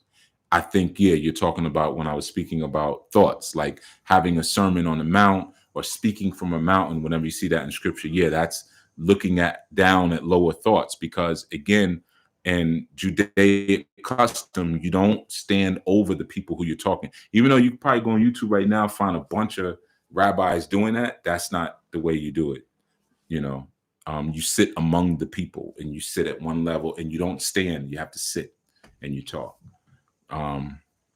In order to see God, one would have to do God. Yes. You acknowledge that I am. See, this is why the Most High, when he said, well, who are you? I am. And again, like I gave you the translation for that, I am that which I am becoming. Why am I that which I am becoming? Because you are the becoming. See, that was the science. See, tricknology. Why didn't they give you the proper Hebrew translation? They told you when they asked for the name of the Most High, they said, well, say that I am. And you probably read that and was like, that's cool. It's poetic. I get it, but that's not actually what it said.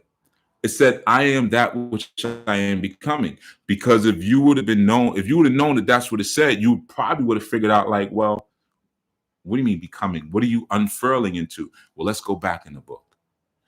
Let us make man in our image and in our likeness. Oh, the Most High is becoming man.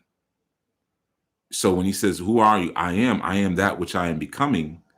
I am turning into all these different things that I'm making you into. In the heavens and the earth and all these generations, I am still becoming those things. I am coming forth as those things that are being. That's what I am. But they didn't tell it. They didn't teach it to you like that because people like to hold power. Like Carnegie from Book of Eli. I'm skipping around a little bit. So you're not only seeing God, but you're being seen by God. Yeah, because you are that is seen. There's a lot of places in the scriptures where you go replace the references to the Most High with the word I. I, which art in heaven, hallowed be my name. Try it. I know it's going to feel like self-idolatry. You might be scared to do it. It might be like a Candyman thing. You're afraid what's going to happen. And if you are, don't do it. But again, it's this higher levels to this, right? I see a lot of people trying to reach clarity through medicinal use too. Yeah. They're just trying to get out of the body. That's all it is. And they don't know how to do it properly, but the scriptures tell you how to do it. I imagine that's what it means to be reflective of the Most High. Right. You're reflecting the Most High, and the Most High is reflecting you. This all just happened, the moment of clarity and purification of heart, this dawning, or literally a little while before this broadcast. That's good. Good, Brother Uchu. That's good. That's good to hear, man. Hopefully it was good. Hope it wasn't something crazy that happened. Brother Antonio, interesting that this info was simply perverted and not completely destroyed. Right. Could that be because it's so present within us that it'd be easier for an enemy to confuse and to try and destroy? Right. Info. Listen, if you don't have a Bible, doesn't mean that you're lost. Because remember, like I told you last night, the earth is that word translates into broken pottery. Well, broken pottery is a part of something at one point. It was part of an earth. Broken pottery is Adoma, right? So Adam was a part of a larger piece at one point. So that means it's still etched inside. Something will activate it. So it is much easier to use technology. Yeah, you feel like this. Think about how people sell you stuff. They use the truth that's already in you. Hey, have you ever felt alone? Everybody's felt alone. Have you ever felt stuck in life? Everybody's felt stuck at some point in their life. Come on, man. Come a little better. Have you ever felt like no one understands you, and you've always see things that other people don't see, and they call you weird for seeing it? Anybody who's into spirituality has had that exact. That's why we all sitting here. That's what this is. We are the broken pieces of pottery, and we're part of that thing. Oh, this is the spiritual misfits over here, right? So it's easier to utilize that, because then if I leave you alone to your meditations for too long, you're going to figure some things out. Sometimes, Brother Antonio, you'll be in a relationship with a person like that who always wants you talking all the time, or they always want to know what you're thinking. They come rub your back. What are you thinking about? None of your business. I'm thinking about how to get the hell away from you. And you probably can sense that. So now you want me to start talking. So yeah, man, a lot of times in the silence, you're able to, the wilderness, or like in Ifa, the forest represents meditation. That's when you're going into so like the forest of 1,000 demons, that's when you're going into the space of meditation and seeing all of the demonic lower thoughts that you have. Or Yahushua going into the wilderness for 40 days and 40 nights and fasting. We don't know what Yahushua was fasting from. We have no idea. Like people say, oh, he wasn't drinking. We don't know. Fasting could be anything. He might have just been like, I ain't gonna watch no TV for 40 days. Man, he had no TV, but you know what I'm saying? He could have been fasting from anything. But the bottom line is, when you're in the wilderness, like I told you last night, that's the root of the word bewilder. It means you're lost. He went and got lost for 40 days and 40 nights. Now, getting lost is like a reset. But in that place, you're in a silent space because you don't know what to say or what to do for 40 days and for 40 nights. What's going to happen as a result? You're going to figure some things out in that silent space. So, yeah, man. But see, that's the power of having the truth etched in you. It doesn't take much because you got to remember what we're reading in the book and what I just quoted you is wrong. It's wrong. It's not even I'm like, well, the Hebrew said this. I didn't give you the Aramaic, and I've read some of the Aramaic versions, and it's much different, right? It's wrong. However, the wise, like I've often said, only need a hint. I only need a little bit to activate you. I don't need to give you a whole, soliloquy of complexities for you to be like, I'm one of the chosen. Nat Turner didn't need that, and he was eating hog and pig and all kind of stuff, and didn't have any health care and no electricity and stuff like that. And he was a backwoods preacher, and he figured it out. Didn't take much. We are the children of Israel, and these slave makers of Pharaoh, and they got to go.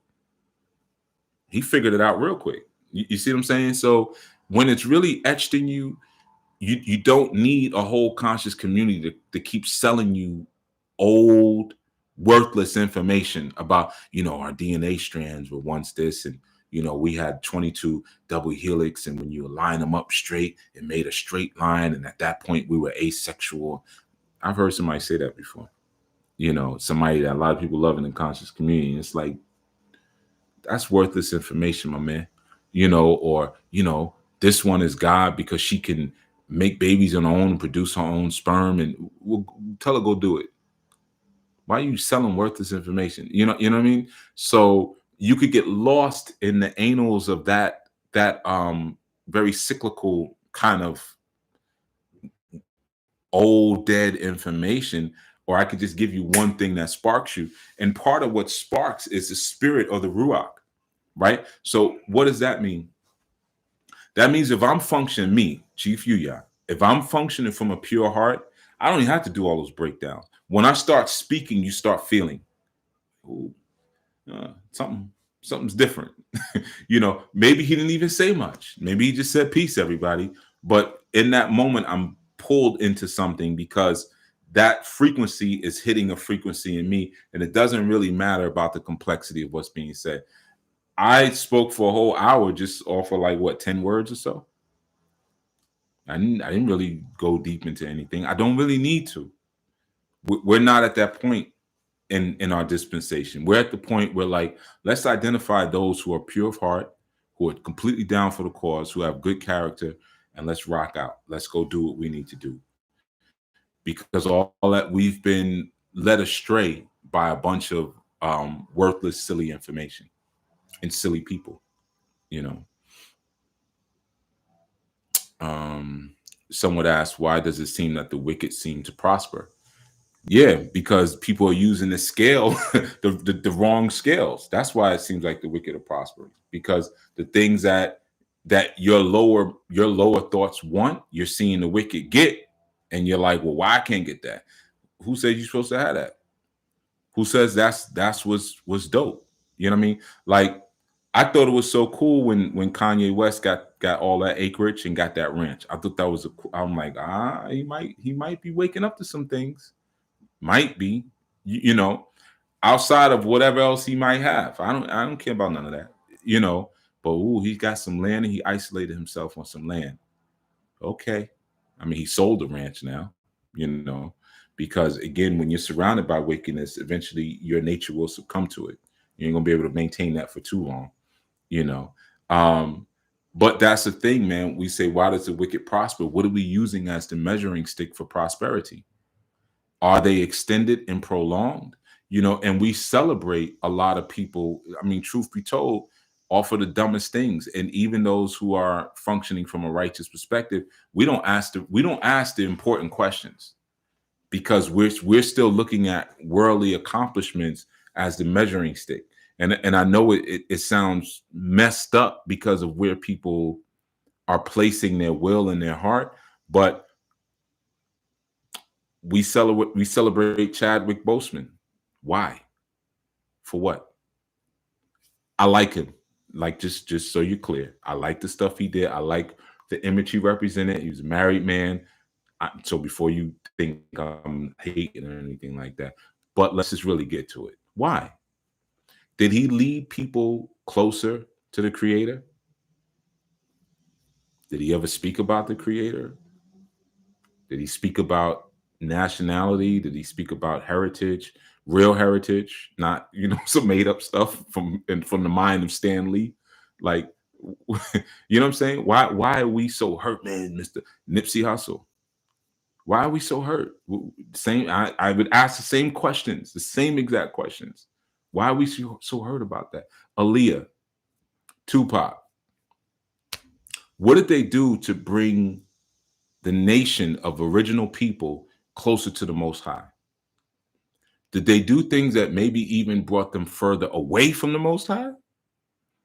So, and I know those are hard things to look at, but that's a part of like what you are choosing to identify with.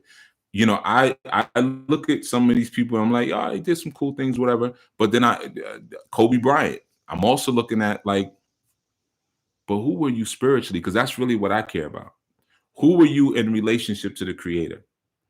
Forget like your talent. Like we have talent. We are a talented people, so that's going to be there, right? But I want to know: are you putting that pain in? Are you putting that work in? Are you a peacemaker? Were you out here helping to secure the identity of your people to bring them, back to where they belong, or were you pushing them further out? Because you were having them focus on things that don't really even matter because you can't store consciousness in a Ferrari. You can't store consciousness in a mansion. It doesn't go there. That's not the mansion that he was talking about. So, you know, um, again, I'm not hating on any of these people, but I'm just saying we have to kind of change what or be more scrutinizing about how we define success and prosperity. That's what I'm saying. So you also say, is that how you get one to buy into a pious lifestyle? You can't buy into piety. Piety is righteousness, you know. So your righteousness will tell you, it will lock you into the will of the Most High, so that's not something that really can be bought or sold. And you always got to remember that whatever you sell a person on is what you got to use to maintain them. You can't flip it later. You know what I mean? Like I can't say, yo, come into I knew we got, big booty girls and big diesel dudes. Come on, let's go. And then, I might have some models at the front door. Ooh, sign up, register. And then once you get in, that's gone, you're gonna leave. So I'm gonna have to keep paying those models to stay present. You see what I'm saying? This is why churches oftentimes have like the most amazing music ministries, because it's the music that's why they go to choirs and go do things at high schools and stuff like that. That's when they're recruiting. So now once some young people come in and they want to sing or whatever, we want the excitement of the music, the pastor's got to keep pouring money into, you got to buy a new keyboard, buy a new drum set, buy this, buy a new PA system, right? Because that's what you got to use to keep them up in there. That's how that works, All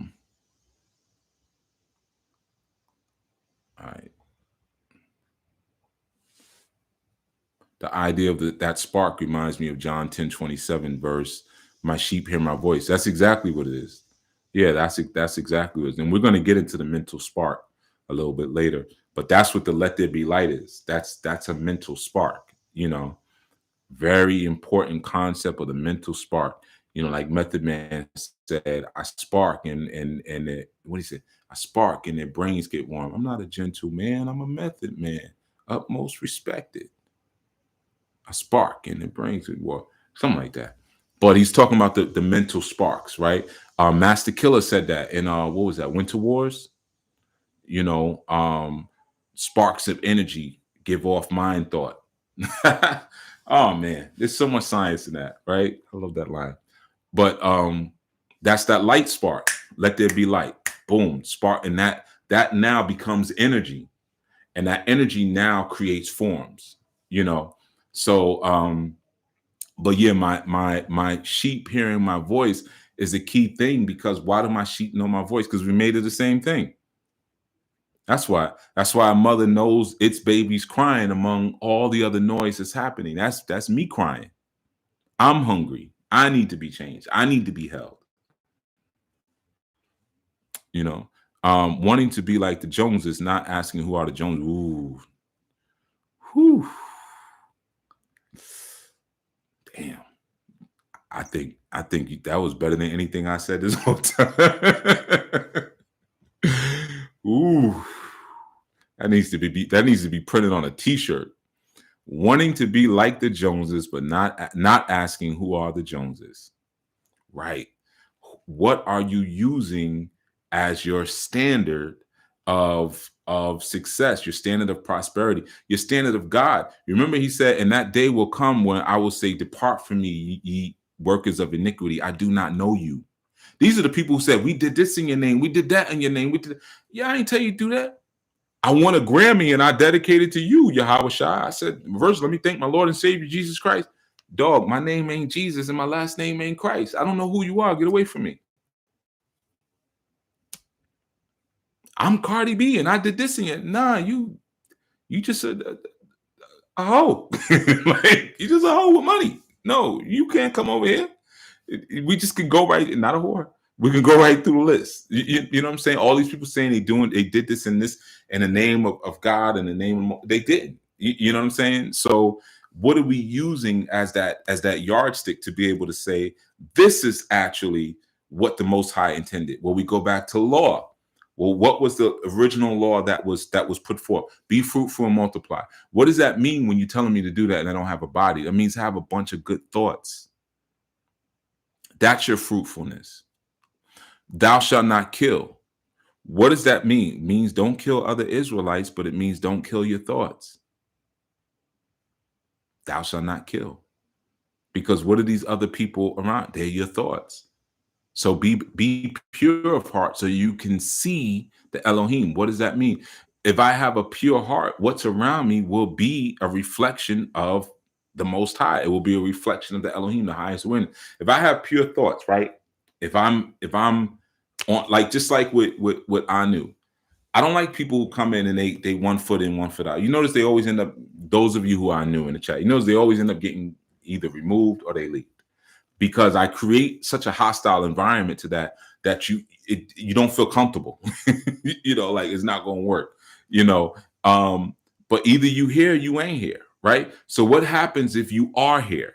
If you here, everybody you looking around is on the same rhythm. They're on the same one, as we call it. Now, because they're on the same one, now you are seeing God. Oh, this is what it is. As opposed to this one's kind of here, this one just likes this one over here. That's why they're here. This one's stealing information. This one, you can't see God now. You're not seeing the kingdom. There's no dominion. You see, there's no, the kin or the family or the genesis, the Rosh, the head is not now expressing dominion over the body at that point because the body is going in all different directions.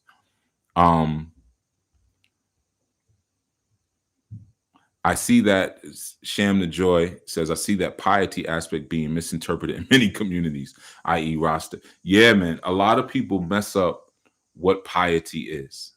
A lot of people. But Rastas mess up a lot of stuff anyway, you know, and a lot of that is similar to 120. I'm going to keep it 100 with you, you know, or even the Nation of Islam. A lot of the lessons that are taught are not taught with scholarship, because at the time that some of those lessons were brought forth, there wasn't scholarship, you know, that there wasn't access to certain things, right? So when, like I've shared this before, I've spoken to people who said, like, yeah, you know, the pig is 1/2 rat, 1/2 cat, 1/2 dog. It's like, carried over. Wait a minute. 1/2, I got 10. Take away half, I got 5. Okay, that's 5. 5 cat, rat, dog. Give me a hand. Come on, man, I need extra hand. You know, that doesn't make sense, bro.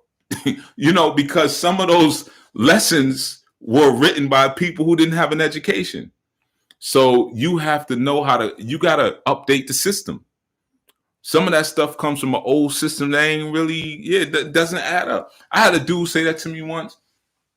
It was like, yeah, man, you eat that pig, you start acting like you are what you eat. You start acting like a pig, like greedy and everything, like a pig. That's not what happens, man. So you telling me anything I eat, I act like that particular thing?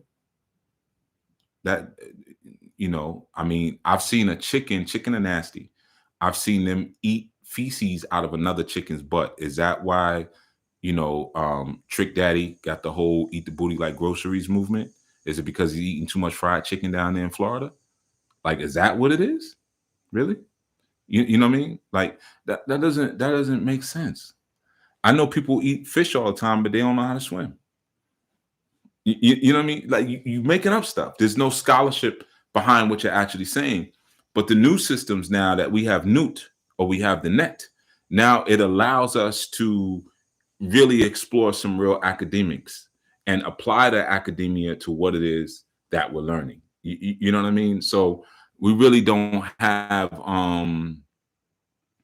wow, Trick Daddy must be eating donkey. But we really don't have any more excuses in that sense. But the scholarship should be present, like I said. So sometimes, like, we just don't realize where some of these lessons are coming from. It's not coming from a place of actual knowing. Like, you can study these things, and that's the beauty of what the like I said, the net has provided, is that it has accelerated the Elohim's plan. I don't know if y'all realize that. It has accelerated it. Like, just like they're accelerating everything else, all the other agendas, like they pressing down think about it, like every 7 days we're getting a new thing in the newspaper that we got to do or we can't do. Like every couple of days. However, people are filming stuff, like I saw an image of something the other day, looked like a mother plane in the sky, like the wheel within the wheel that somebody caught. It was a storm, but when they looked at it, it was like, oh, that looks like a ship up there. It's just a lot of stuff being caught on video. There's a lot of information coming out, so we're able to accelerate what it is that we're doing because we don't have to sit back and wait for the information. Now the information is waiting on us.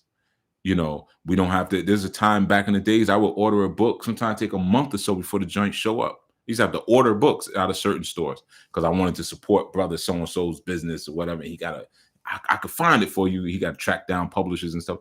We ain't got that issue anymore. Everything's been stolen and put in PDFs online now. So this is what I'm saying. Things have been accelerated, and the decay of the conscious culture is in full effect, which I saw back in 2000, early 2000. That's when I pulled back, early 2000s. I said, yeah, this is done. We had a good run, but it's over now. And that was around when I saw like the YouTube thing popping. And I'm like, all right, these dudes are trying to be like celebrities. They're trying to be cool, but they're dorks. I know they're dorks, but they're trying to be cool and they're winning. It's like you listen to my earlier segments, you hear me say something. I used to always be like, yo, it's like Revenge of the Nerds. And I never fully explained what I was saying, but that's what I was talking about. Like, these dudes are nerds, you know what I mean? And like the cool people, we got to fall back because the nerds are going to take over for a little while because of this. They're becoming online personalities, which is now making people think that they're master teachers and whatnot. But you can't keep that up for so long. So now it's decaying. Why does it need to decay? Because for anything new to arise, the old thing has to rot. And out of that rot comes the new life, the new thing. That is a sacrifice. You see, there's all different forms of sacrifices, but also it has to go to the extremities of its demonic nature in order for you to feel okay with walking away from it. So when you get scammed by everybody, everybody telling you, hit your Cash App, hit the Cash App. Everybody wants you to hit them up with the Cash Apps. Everybody wants you to buy their master class in reptilian technology or whatever they come up with, or just everybody screws your 13 and 14-year-old daughter. Once you finish going through all of that, then you feel okay with stepping back, like, you know what, I'm done with this. You see, I'm done with this. And then you'll start to look at where has righteousness been maintained and upheld, where is there still structure, Where is there still some order? Where, but structure is the key. And without, honestly, a spiritual basis that's based in religion, there's gonna be no structure. Whatever the religion is, I don't care what you say. Like, there's not gonna be, how do we get up, how do we eat, you're not gonna have that. You could say, well, we pull that from ancient Kemet. No, you don't. You're lying. First of all, you don't pull that from ancient Kemet. And the ones who get there's a dude. We were watching a video, and I knew, I'm not gonna say who it is, but he's so effeminate. And like I've said before, like, you study ancient Kemite and you see when they lost their manhood before they fell. Look at the temple reliefs. Why can you not tell the men from the women when you look at their bodies? You ain't see no big shoulders and no big arms and nothing like that. You can't tell the difference. The way they would differentiate them was with the paint color. But their bodies looked, we both got on wigs, and girl, bad bitch on deck. Like, it's two bad bitches in the hieroglyph. You see what I'm saying? So that's the thing. Like, they started to get soft, and even when you look at the food that they ate, they started to eat a lot more refined breads and things like that. So what they ended up doing was outsourcing their army. They weren't tough anymore. There was a clear line between masculine and femininity that broke down. And some of these cats that I see today that are Kemet freaks, they're questionable. I'm looking and I'm like, yeah, bro, is, sis, hey sis. What I'm saying? That's what I really think it is. You know what I mean? I don't believe you. Yeah, I heard you got a wife. I don't believe you though. You know what I mean? Like, I don't believe that. Because what are the thoughts that you are surrounding yourself with? Because that's what you are becoming. That is what you are feasting upon. You know what I mean? So you're going to find that across the board. When we got into a lot of the conscious movements, like back in the late 80s, early 90s, it was about not eradicating God, but finding our God. So it wasn't this movement like to kill all religious understanding. It was just like, yo, everybody ain't trying to be no Christian. And everyone's not trying to, well, no, I can't say that, because there were members of the Nation of Islam who were heavy in the conscious movement back in the days. But the conversation there was more about, Black liberation. But there were a lot of us who was like, well, who's our God? So that's why we ended up, I've traveled to Kemet many times. That's why we ended up in Kemet in Nigeria and South. I mean, I've been all over the continent. But, it was like, who the heck is my God? Not that I don't want a God, but that transformed into, let's just do away with God, and it's all about the chakras. It's all about these crystals. It's all about these herbs, and it's all about meditating and bringing forth Orisha, who I don't even understand, the names I can't even pronounce. But while I'm in the midst of doing that, I'm going to be selling you all kind of, you got to buy this stuff. I'm going to be selling you all kind of stuff, so that kind of tells you where things are right there. Blessed are the pure at heart. Prolonged are the pure of heart. What are you committed into? And for those who are functioning from that perspective, what you see is they're not committed to anything. Because if they were committed to something, you would be able to hold them accountable to what it is that they say that they commit themselves to. So they'll tell you, well, I don't deal with that. I just deal with meditation, or I just study. Right. So you don't have to be accountable for anything. That's what you're saying. That's what it is. I know what this is, right? Me, I've always said I'm not loyal to any religion. I'm not. I'm still not. I ain't loyal to no religion. I don't have a religion. I have laws, and I live by those laws. That's what I rock out with, right? And by living by those laws, what am I able to do? I'm able to see higher functioning beings and move beyond lower order thought. That's all it is. So that's where my iron will comes from. My iron will comes from the respect for the Creator's laws and doing those laws, living those laws out, down to what I eat, what I wear, how I talk, how I mate, what kind of work I do. I ain't working for no Gentiles, none of that. Like that's all law. Like I rock out with that, and I understand and I study things. But there's no religion. Not to say that religion is bad. but religion is a stage. You need religion in the beginning and structure, because some, they're just too wild. So you need, like, hey man, come here every Wednesday, every Sunday. I got to see you. Because if I know 10 days go and I don't see you, you out there going crazy. So I need to see you. And then you build up.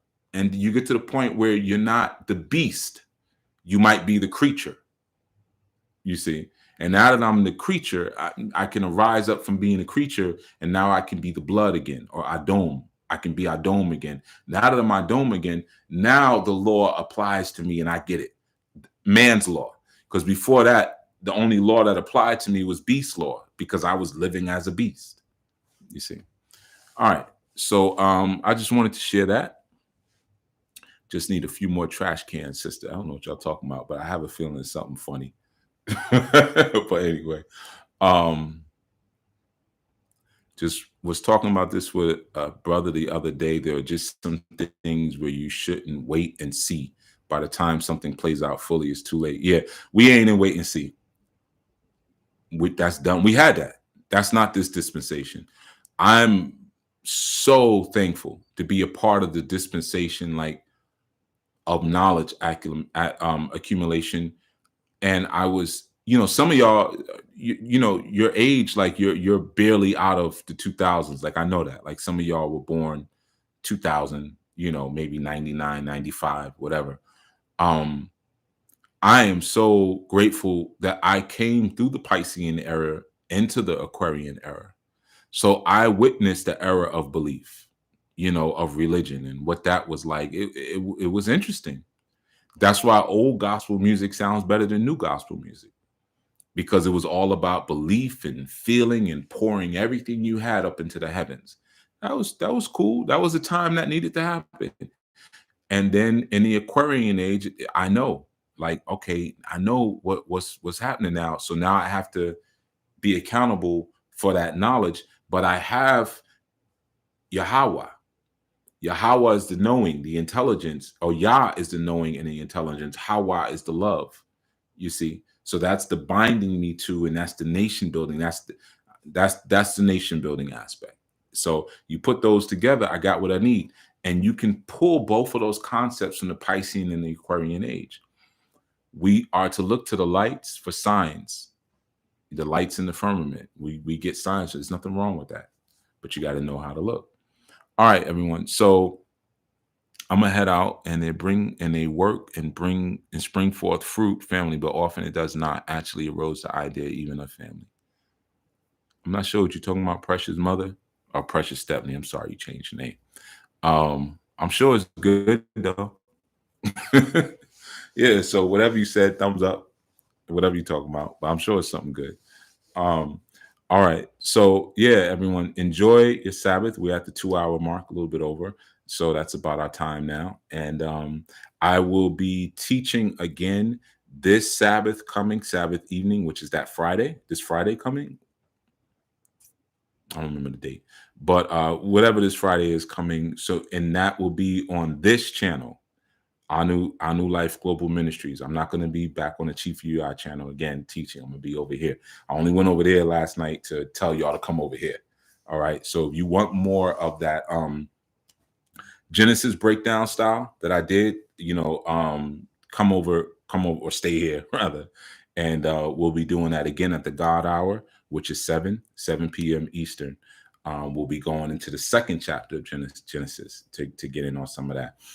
And again, for those of you who are interested in joining our new and stuff like that, just go to the website.